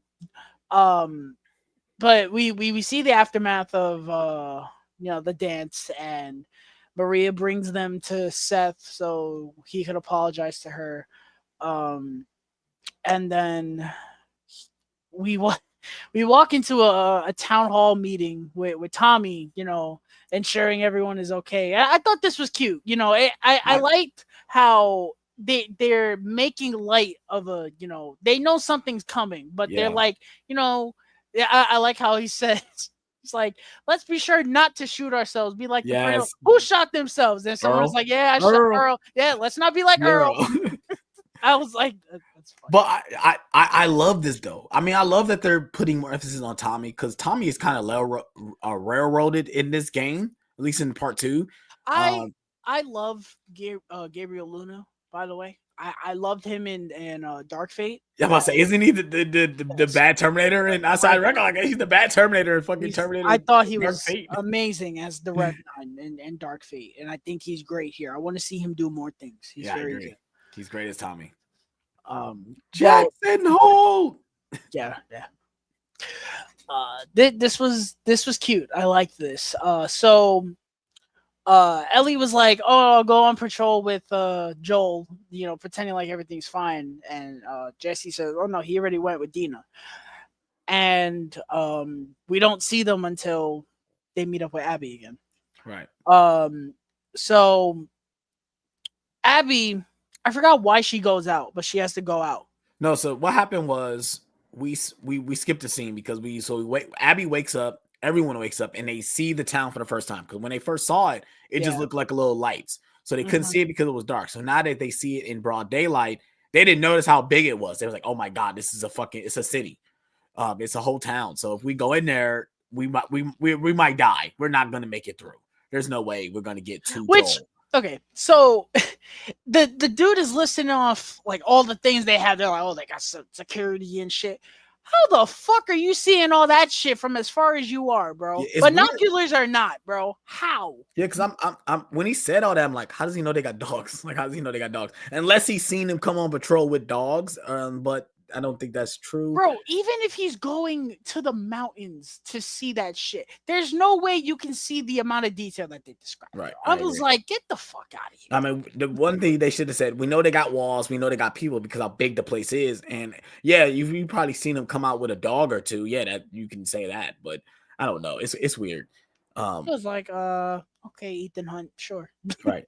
But I do like this though, because it felt like they were kind of like, throughout the entire episode, they were observing, kind of like showing us like maybe they won't do it, maybe they will do it. Because when Owen says we're going to try to convince Abby to go back, like we're not going to go with this plan because at the end of the day we might end up dying. I was like, okay, maybe they might switch something up. Maybe they won't actually do it now. They might change it. And then there's another scene where I'm like, man, I don't know whether or not they're actually going to do it, but they do it anyway, obviously. But I do like this that the characters are interacting. We see it. We never see it from their point of view. We always see everything through Abby's point of view in the game. So the fact that we got this little moment of Owen saying they don't really want to do this, and even throughout the episode, we see that they really don't want to be there, even though they want to do it. We know that in the back of their minds, they don't want to do it. We'll talk about it later. That's a major change that they, other than the one dude that spits on him and pendejo. Yeah, You know, Manny. Yeah, I figured they was that's gonna the keep that one in the game. dude. Yeah, that's the one thing they kept the same. Other than that, they're not mean. Yeah, The crew, they're not. They have these looks on their faces like they ready to go home for real. That's what they look like. They ready to go home. They don't want to be here no they more. were they were, you know, they were paying their respects to Abby's father and all that, but they were in the warm, in the tropics with the Right. giraffes chilling. That was cold as fuck. That was cold as hell. Like, Abby, Man, listen, I love you, bro, but I'm tired of chilling with the fucking abominable snowman out there, yo, bro. I'm ready to get back with the fucking giraffes. Let's go, bro, please. and then it's so funny because there's the shot where she's actually out there in the cold. She's just sitting there freezing, like, well, you chose to be here, so now you have to deal with it. You chose to be in the cold. You have to deal with it. But I think what it was, Owen already took watch, and she just went to take watch. She's like, okay, it's my turn to go take watch. I'll go. He's like, oh, you know where it is, and obviously it's the point where she's at. So that's where we end up with Abby being outside. Which she actually see, I think, if I'm not mistaken, she actually see Joel and Dina on patrol. That's who she sees out. That's who she sees when she goes down the mountain and falls. She runs. She sees Dina and Ellie. I mean, not Dina and Ellie. Dina and Joel on patrol. But yeah.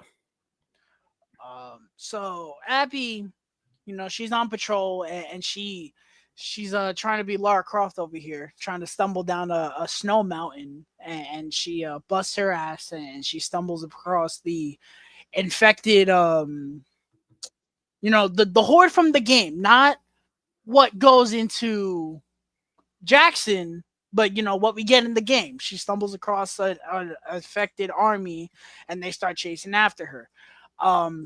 And then in Jackson, some idiot takes apart the cordyceps, and you know they do what they do, which I still think is probably the best change they made from the game. Yeah, the corners that it's all connected. So all they had to do was it's kind of like a sonar or like a wavelength where it's like, okay, we know there's people here, so we're all about to go to this direction now.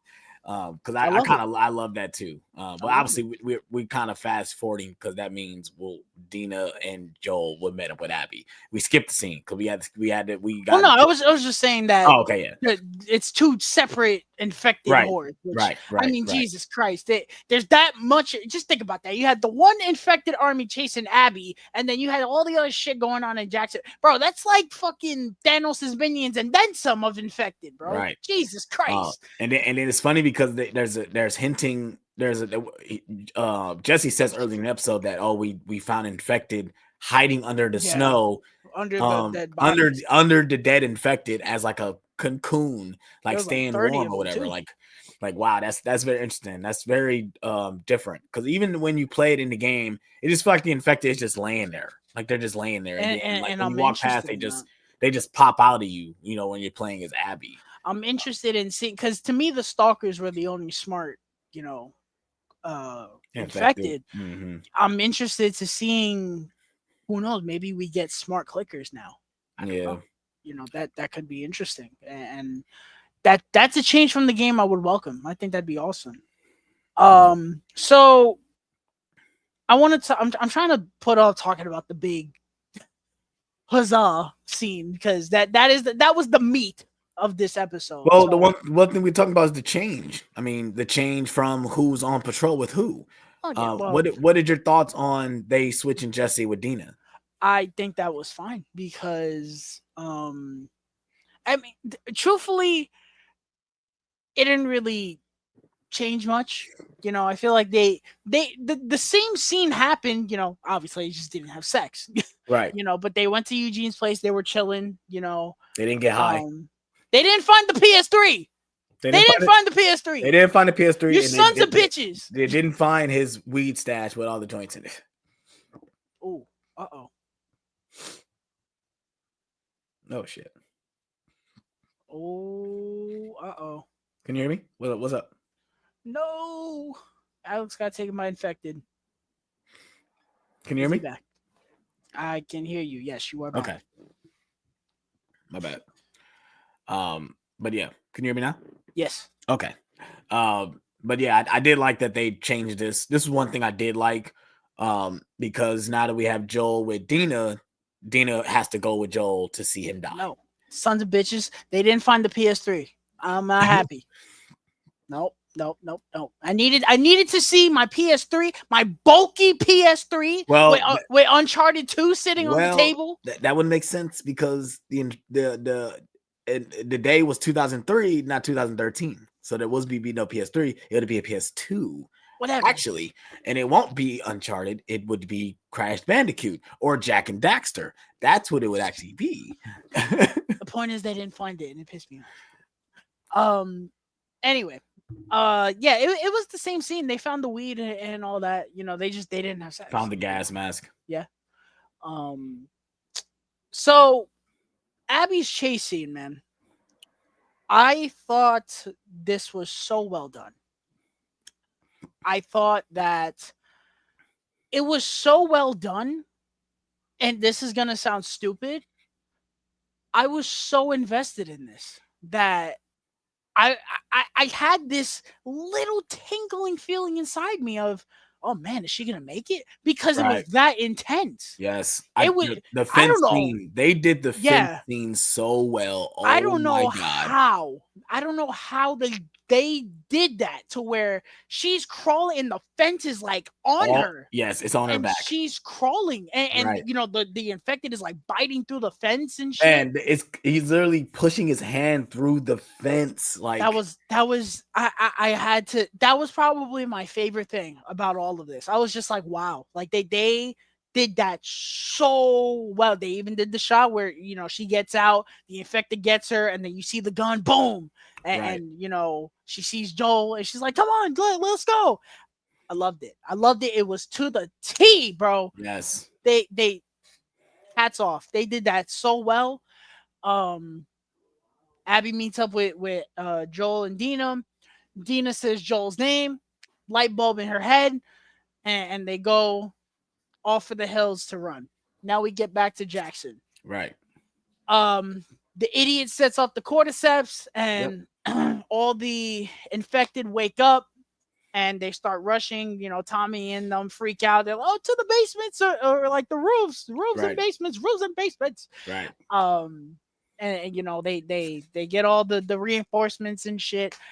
This was, I pray to everything holy. We were talking about this in the group chat. I pray to everything holy they did not blow the load. Yes. And if they adapt the game properly, they wouldn't have, and I don't mean with, oh, we're gonna get another scene with so many infected. Truthfully, the only other scene that I can think of, because this scene is not in the game, this is all new. Right.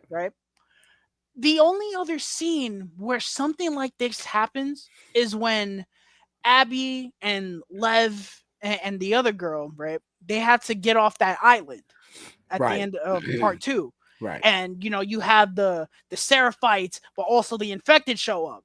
And like everything's burning down and all that shit. You're talking about an awesome sequence. Yeah, that's an awesome sequence. That's probably easily the best Abby part. Easily. That shit is awesome.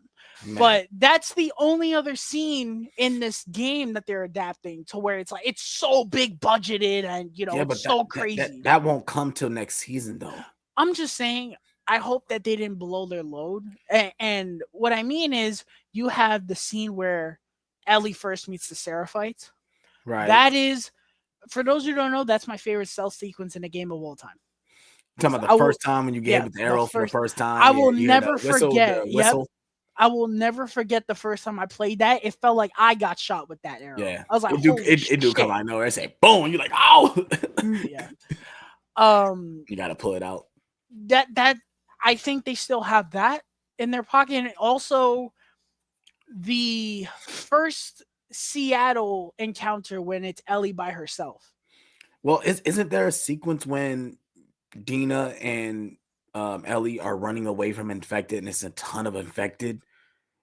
where they're like in a subway and they have to. We Oh, see that. yes, yeah. You're We right. see that in the That's trailer. We yeah. see that in That the trailer. there's So another one. that scene is coming up But too. So I just mean a spectacle sequence. I no, just hope, I don't think we're getting another spectacle sequence. but I'm saying there's opportunity for it in this story. I'm Oh just yeah, for saying I sure. hope we get that. Oh yeah, we will. We definitely I will. hope that they didn't just blow their load on this, just like the last season. Last season we got all these infected and shit, and we didn't see infected basically ever again. Yeah, I think And we after Henry and Sam died, we don't see yeah, any infected and we after that. bitched about it every other episode after that because it didn't make any fucking sense. I Yeah. don't think that's gonna happen, but I No, fucking hope.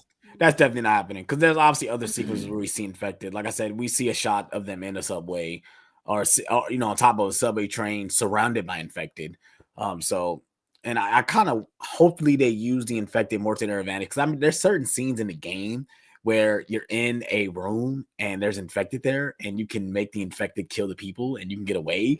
Like You get a trophy. I want scenes like that. Like I swear to God, I forgot what scene it is, but I remember I was sitting there and the guy walked next to me, but he was running away from a clicker. And I'm like, oh, he's going to see me. He don't see me. And the clicker comes towards him like, oh, yeah, you're about to die, buddy. I don't got to do nothing. And it's actually an awesome sequence. Like, it's definitely where I was finding WLF for sure. Yeah. I'm just saying they I just hope that they don't pull a season one. That's all I'm gonna say. Oh, it's more about the people they infected. No. I'm not having that discussion again. Okay. For sure. For sure. With that said, this was fucking incredible. Battle yeah. Oh yeah. All we needed was fucking Tommy grabbing a door and sliding down the infected. Fucking do. Please give it to me, bro. Legolas for the win, ladies and gentlemen. Yes, bro. Two towers. I mean, he kind of had that type of moment when he. Let's go ahead and just start where the sequence starts. Like we see the infected coming, everyone goes in ready. They throw the barrels down. They're shooting infected. Like, okay, hold on, you guys, hold on. Then they wait for all the infected to come.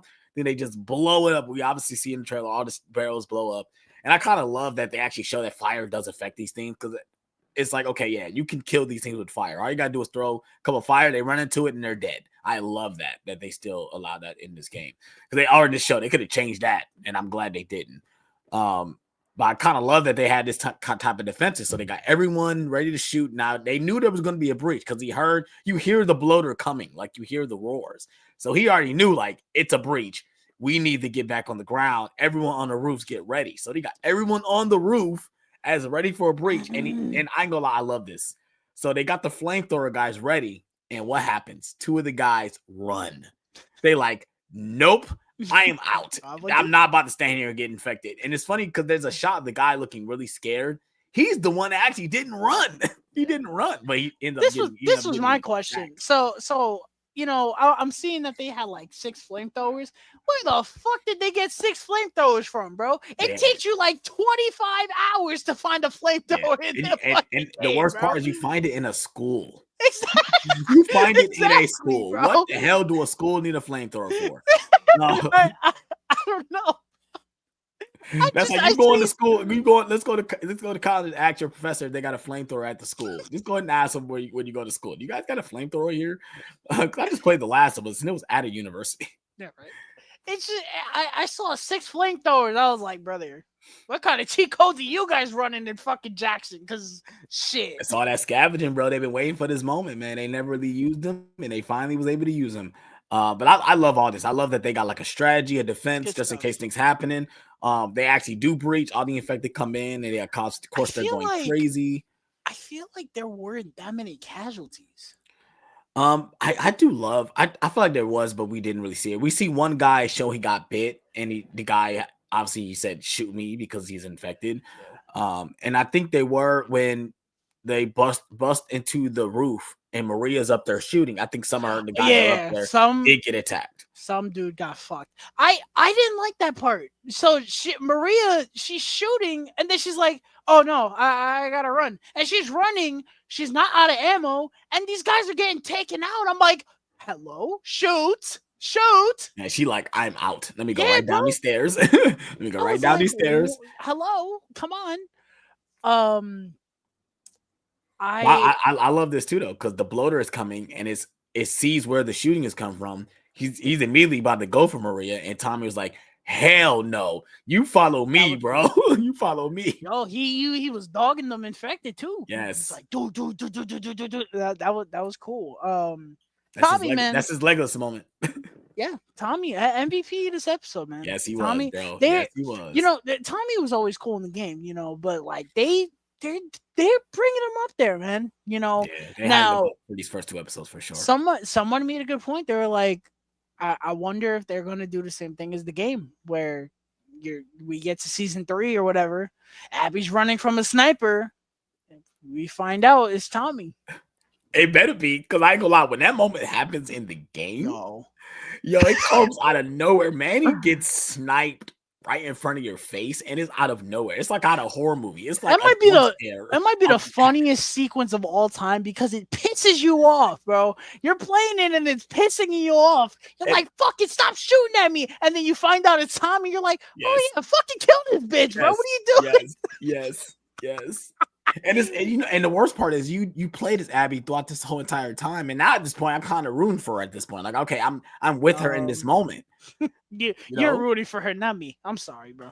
I mean, in the moment, I was, because I was playing as her. I'm trying to get out of this situation. But yeah, until I found out it was Tommy, I was like, at that point, Yeah. It's kind of like when you play the theater scene and you gotta play as brother, Abby. brother. At that point, I put the fucking controller down. I'm like, bitch, do what you want, bro. Please. That's exactly what you wanted. Okay, kill her. But yeah, Tommy has his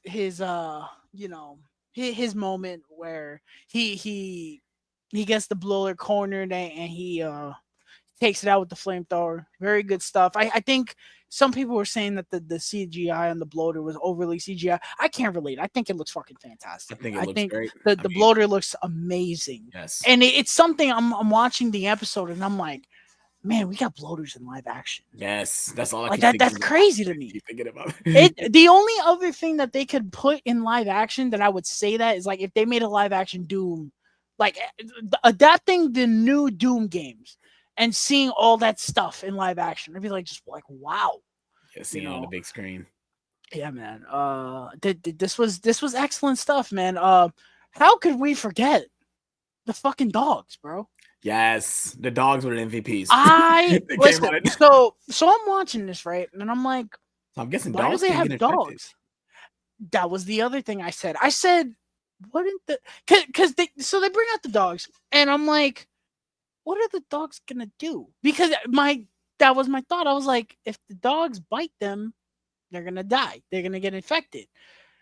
The dog said, well, if we die, we die. Let's go for Jackson. That's why I'm guessing animals can't get infected because all the animals would be runners and stuff.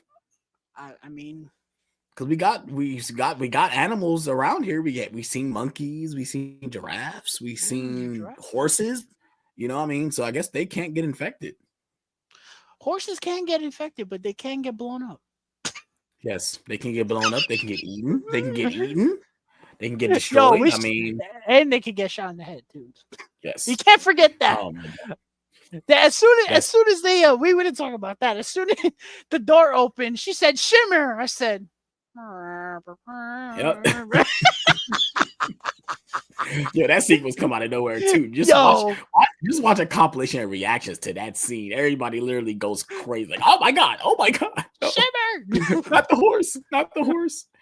But yeah, I loved it. I love this whole sequence. I thought this was awesome, and I can agree with you. I hope they didn't bust a load when it comes to this. But I think now since we're about to get to the part we're about to get to, I think everything's going to be kind of slowed down a little bit because of what happened.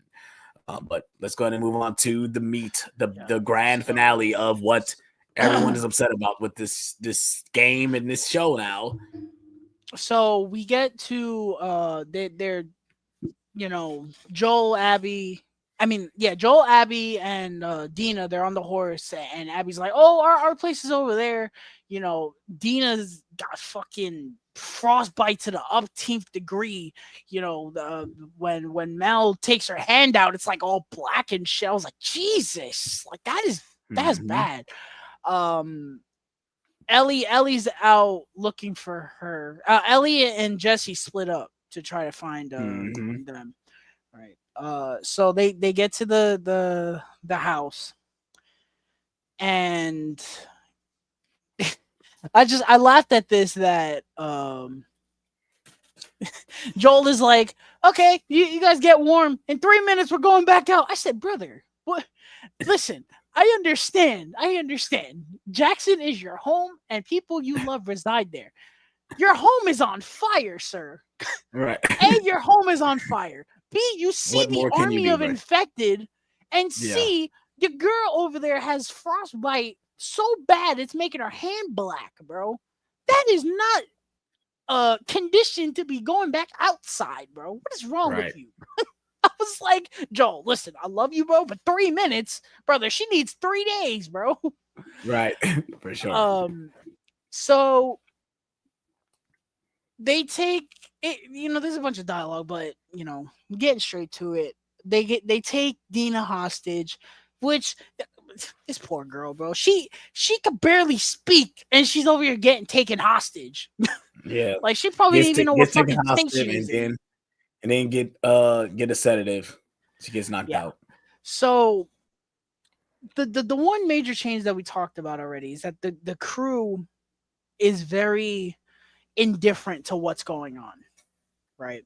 So where they're not, like the one change I remember is like, Owen in the game, he's like, nah, bro, fucking do it. You're like, let's go, but Owen, everyone was just kind of like, I don't know. Like the only person Mm-hmm. I remember being the same from the game to this was Mel. Mel did the Right. same things. She had the same faces when she had to, to his leg, the same things. So they take Joel and Dina hostage. They put Dina to sleep. And Abby says, I'm going to give you one chance to be honest. When's the last time you saw the Fireflies? And he says what he says, and it's the truth.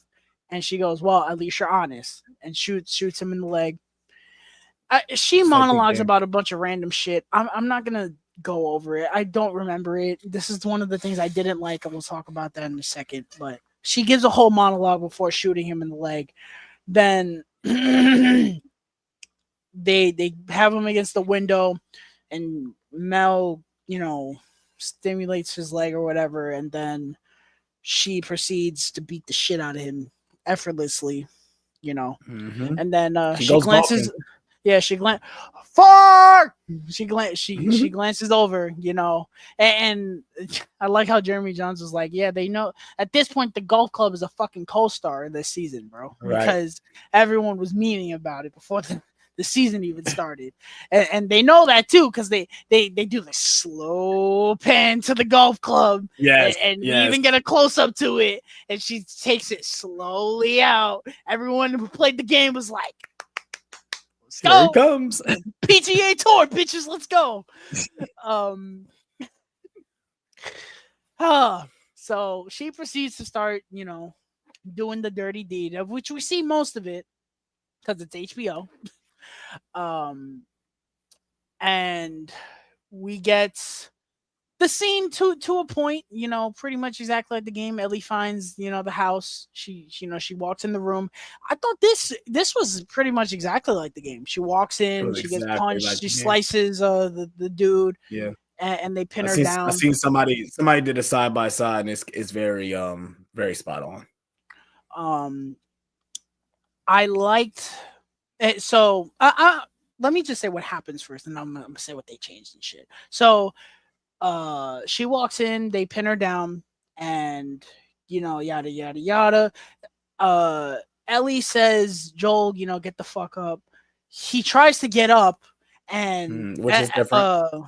yes, that's the difference I like. And um she broke the golf club beating him, and she takes like the Mm-hmm. half of it and stabs him in the neck. And we get the same thing from the game where he rings out, It mutes, and yeah. Ellie screams. And then after that, they leave her. Ellie crawls over to Joel, as he, passes away. And then Mm-hmm. we get, which was fucking HBO. The only kick in the fucking nuts, bro. For the real ones that know, when that song came on, you yes, I'm felt about to say that you about to shit. talk about this song. Yes. You felt that shit. Yep. When I heard that guitar and I seen, like, because I didn't recognize it at first. When I saw in the caption, her name is spacing on me, but Ellie from the game singing, Ashley Johnson singing Through the Valley. I said, "Oh, you fucking dicks! You fucking dicks!" The crazy thing about that's the title of the episode. Yeah, wait, I recognize that, but I was like, "You fucking dicks!"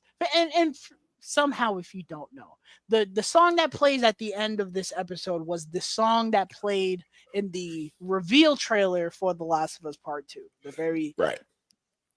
But she's sitting there playing the guitar, and Joel walks in. and the song is the cover's excellent. She's got a great singing. She's played it. She's played it at other events too and stuff like that as well. Stuff. So, but we see the aftermath of the Battle of Jackson. Now The Last of Us has a battle title, the Battle of Jackson. right.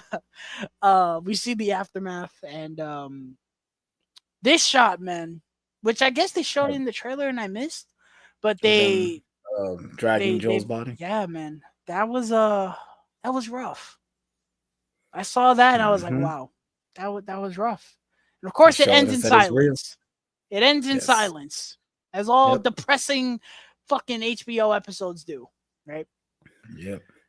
So let's break this down, shall we? Oh, it was too mean. Oh, I mean, Abby's too mean. Man, I'm sorry to say. I'm sorry, everyone. I mean, I don't want to go on a rant, or I don't want to prolong this. Obviously, we're cutting in on time a little bit. I mean, I'm all for Joel dying. I was always for him dying, even when the game came out. Now, I didn't get spoiled that he was going to die. I knew he was going to die just by the marketing. I don't care what nobody say. Yes, there is a trailer where Joel, well, in the trailer, it shows that Joel grabs Ellie and she's like, "Oh my God, what you doing?" He's like, "You think I'm gonna let you do this by yourself, kiddo?" I know that's in the trailer. That is the worst fucking thing they've ever done, bro. I remember being like, "Yes, he's in the game." Bro, when you see that in the game and you realize what they did, brother, that is so mean. Yeah, and I get it. They didn't want to really show that. Okay, of course he dies, but I knew something was going to happen to him. I didn't, because this is Ellie's game. That's what it is. We were marketed that this is her game. This is her story. We're following her throughout this journey. So, the fact that Neil Druckmann and the team made this random character come into the game, or obviously to the show, and kill Joel, which for a reason, because Joel, he's the hero, but he's not a good guy. He's done terrible things. He's done horrible things to stay alive. And of course, he did something horrible to save Ellie's life. Yes, he saved Ellie, but in of saving Ellie, he killed a lot of people. He killed an entire hospital, which shows that the Fireflies are incompetent assholes. But I mean, he took out everyone in that hospital besides the two nurses that were off to the side. He didn't kill them. But I mean, it's to me, the guideline about the story and this world is that there is no good guy, bad guy. That doesn't exist. That's not a thing. There's just people trying to survive and making decisions based on their own thoughts and morals. That's what this world is. And in someone else's eyes, it could be something as terrible as killing a loved one or saving a loved one. It could be either one. So my whole thought of this whole thing, and I'm not going to be one of the person, deal with it. No, I mean, you can feel some type of way. They killed Joel. They killed a character that most people loved. We loved this character from that first game. We were with him throughout this entire journey, and with Ellie. So, the fact that he's gone, there's a reason why he's gone. They didn't just kill him for no reason. So if people thinking, "Oh my God, this happened for no reason," no, there's a reason why he died. It's not just to shock you. It's a reason. and it's based off the choices and decisions that Joel made that came back to bite him in the ass. That's all it was. So, I mean, I thought they portrayed this scene to a T. I love that they don't knock out Ellie and she has to sit there with him as he's dying. I love the overhead shot of just seeing their two bodies they sitting knock her next to out each other. after he dies. They kill him and then she knocks her out. Well, yeah, because the final blow, then they do knock her out. So yeah, you're right. But the fact that she doesn't have to just wake up and see him dead, no, she has to sit there and in the moment as it's happening. I love that. Like I said, I love the overhead shot of just seeing those two. I love that she goes and holds his hand. Because I think it goes back to season 1 when he was almost about to die before. They held hands, to make sure that he's still alive. So it's a nice callback to the first season. I love that.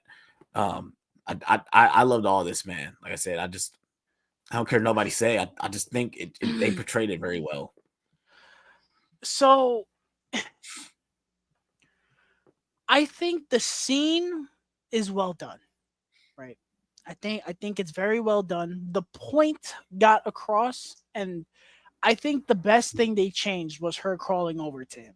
That to me was really and them dragging his body, right?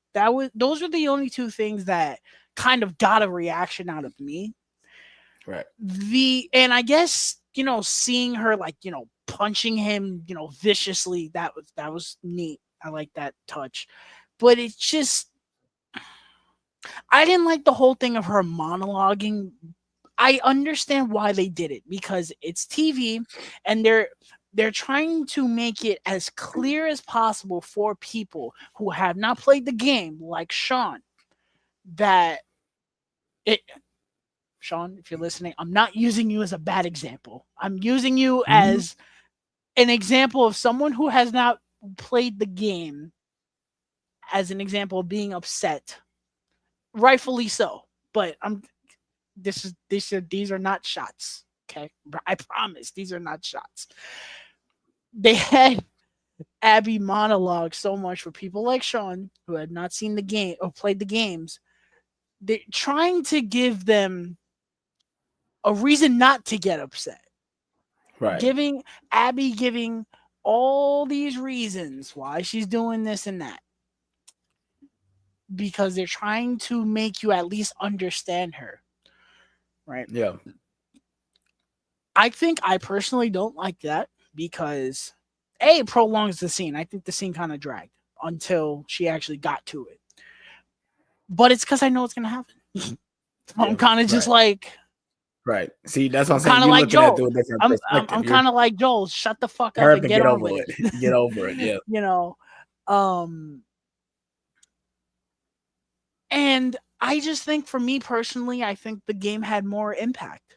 It was more shocking. It didn't have that, it didn't make me feel icky. It as weird as that sounds, it didn't make me feel icky. It didn't make me feel like, oh, damn. I was talking to Alex. I wanted it to feel to a T like the first time I saw the Red Wedding. And maybe it's because I didn't know, I knew this was coming versus the Red Wedding. I didn't know it was coming. All I knew about the Red Wedding was the title, The Red Wedding, and that it was one of the best episodes of Game of Thrones. It was hailed as such. I didn't know what that meant. I just watched that episode too. Goodness gracious, still hits. Stuff. That scene at the end is one of the most vicious and visceral scenes I've ever witnessed. I wanted to feel that way watching this. As weird as that sounds, that's what I think the scene should have done. And to me, it didn't. It was just, my takeaway was, it was well done. They translated it okay from the game. And the two big changes that they made towards the end of the scene really brought it home for me. But them having Abby monologue kind of brought it back a little bit. That was the one thing that kind of was like, ugh. And also, this is the other thing people bitched about. I agree to a point. The lighting threw me off. It was like broad daylight. I was just about to ask you. I said, is it the aura of the room? Because when you're in the game, you're in the basement and it's dark and it's gritty and it also takes place at night, if I'm not mistaken. It's nighttime when this is happening. We're in the daytime, and I think or like at the least sun is coming down or something. yeah, It is close to nighttime because it's very dark. But I yeah, think they kind of messed up with the lighting. I think if it was darker, it would have hit a little more. It would have felt, dark. That's the one thing to where I'm like, that's why I kind of prefer the game more because it's happening in yeah, this dark environment and it's like this crazy dark fucking thing going on, and yeah, you feel it, in the show again, you feel it, but it doesn't hit the same, and maybe yeah, that's because, it's a game to a show. This is not me saying it was bad. Do not hear me say that. It was not bad. For the upteen time, it was very well done. The scene was very well done. The core message of the scene was translated very well. It was just things that I personally took issue with that kind of brought it back a little bit.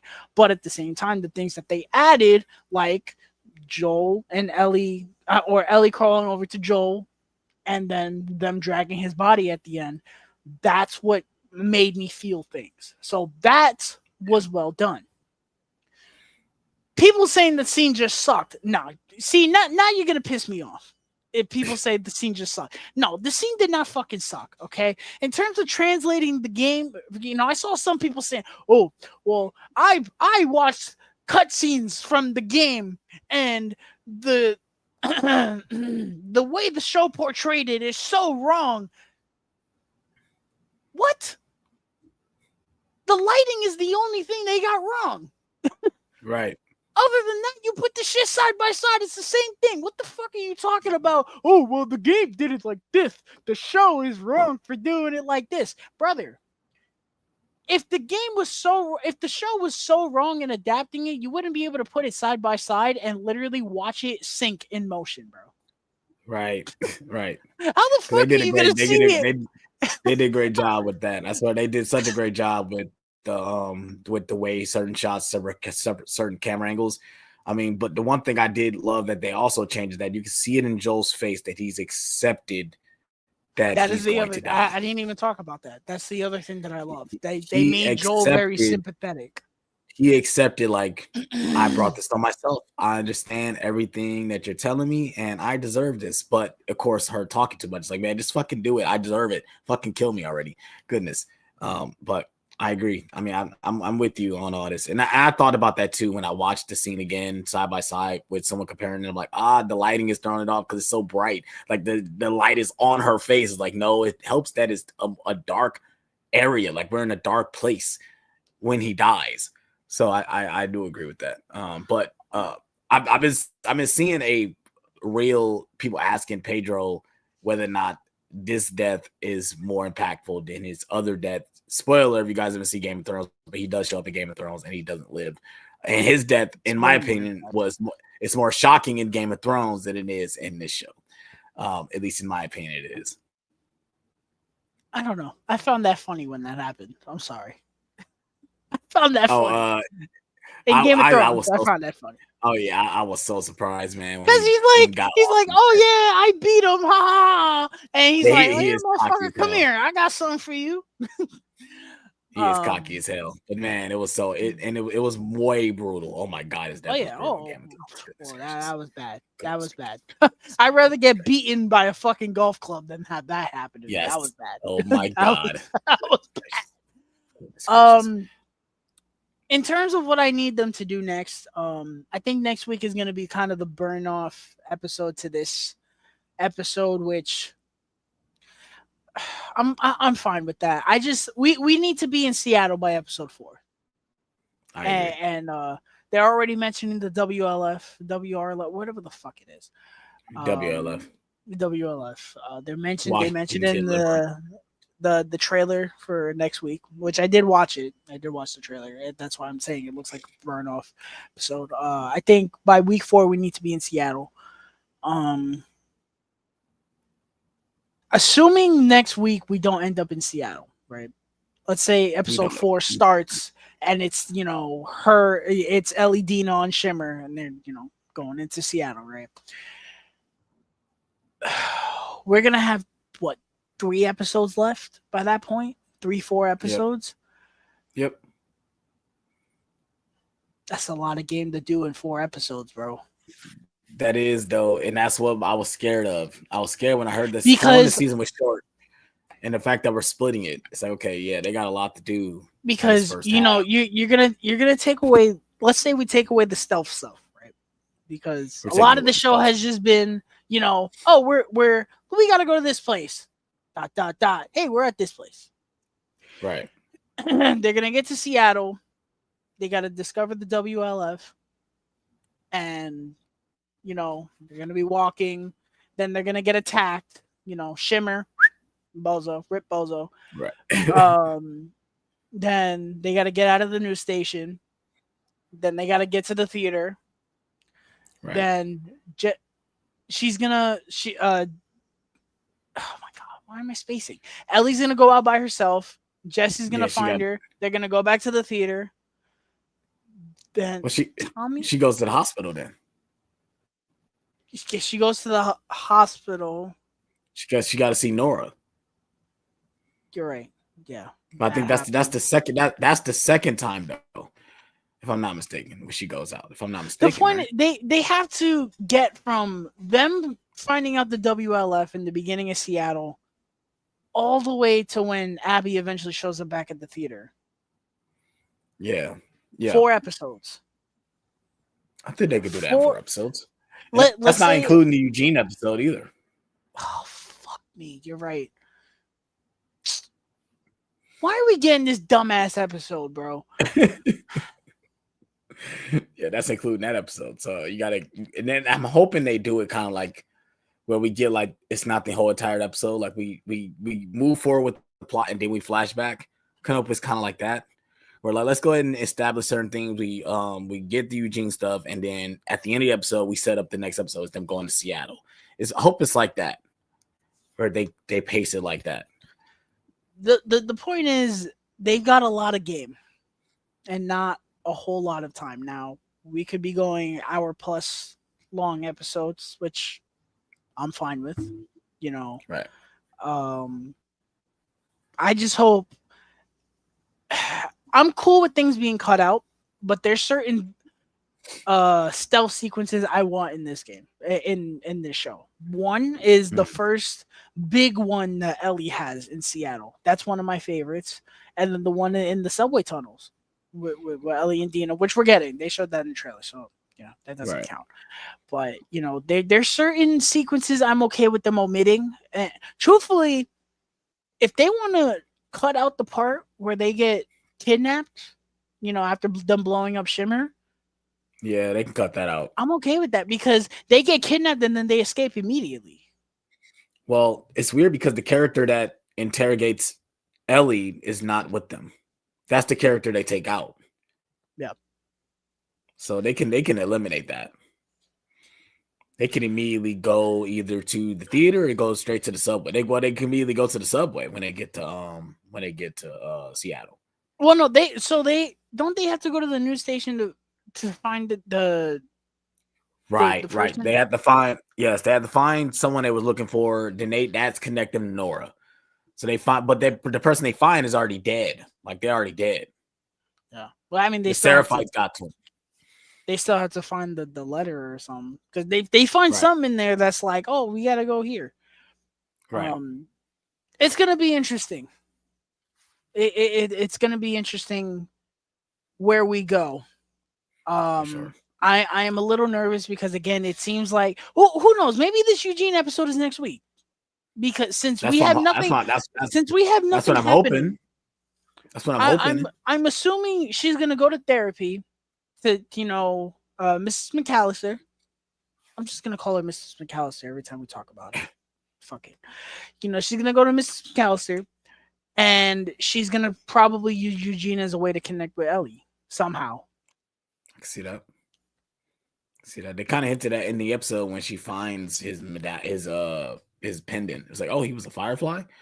Because so, I can't see next week being a cool down episode, and then we get another whole episode that's just flashback stuff. Nah, bro. Yeah. No.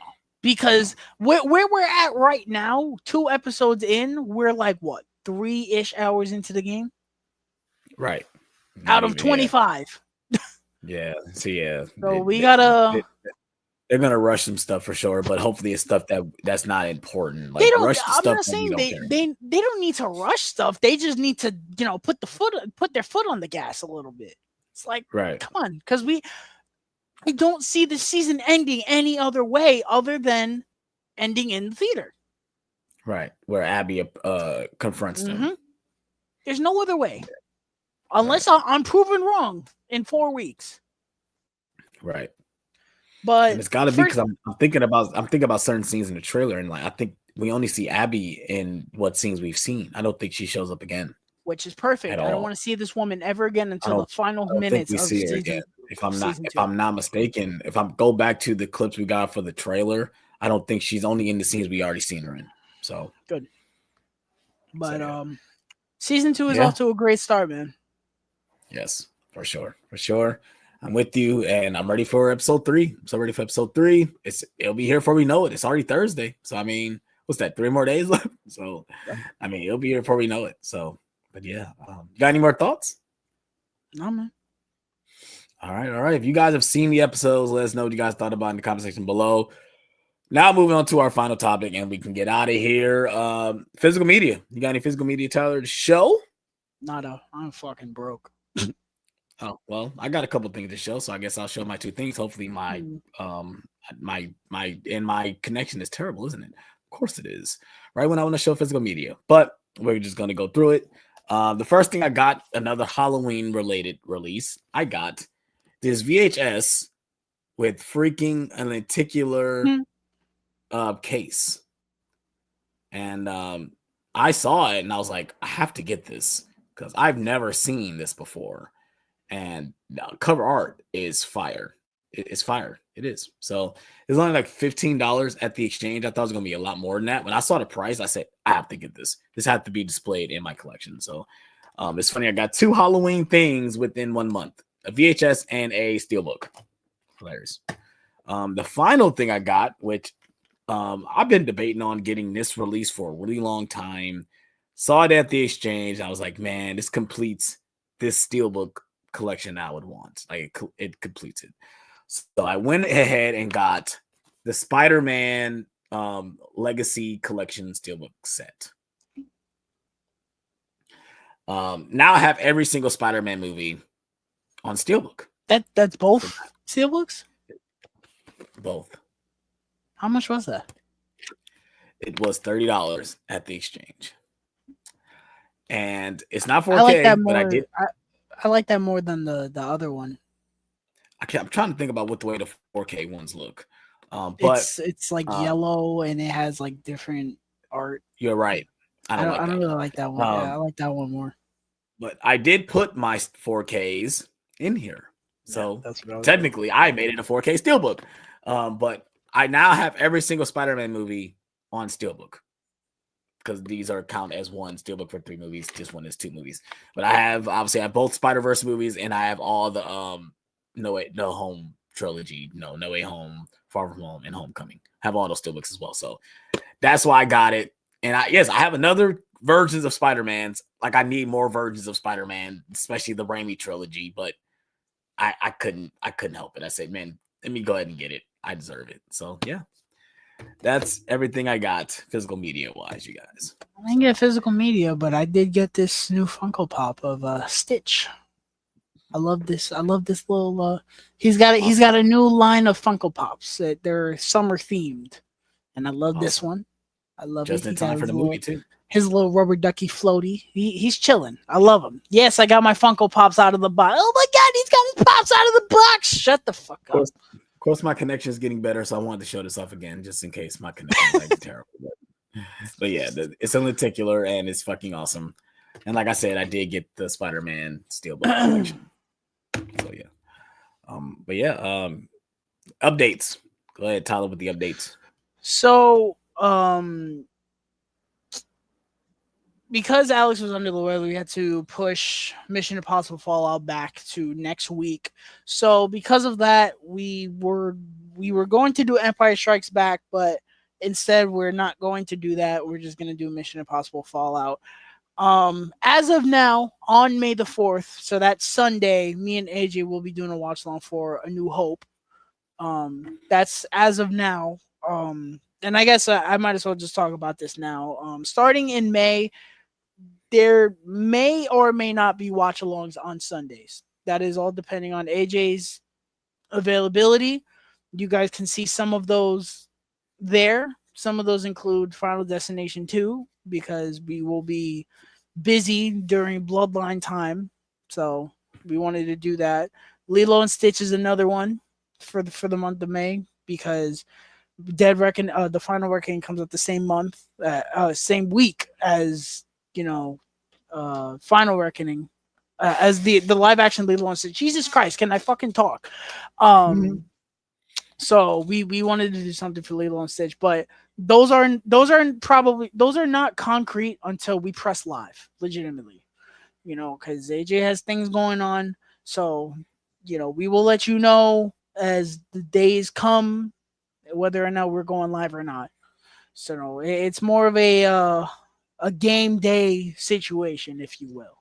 Right. But as of now, we will be doing a watch long for A New Hope on May the 4th. But the next episode of Nerd Talk that we are doing will be next week for Mission Impossible Fallout. We will also be doing the reviewing episode 3 of Last of Us Season 2. We will be, just like we did with Daredevil, reviewing every week, the new episode. I think there's probably only going to be 1 week where we talk about another 2 episodes again.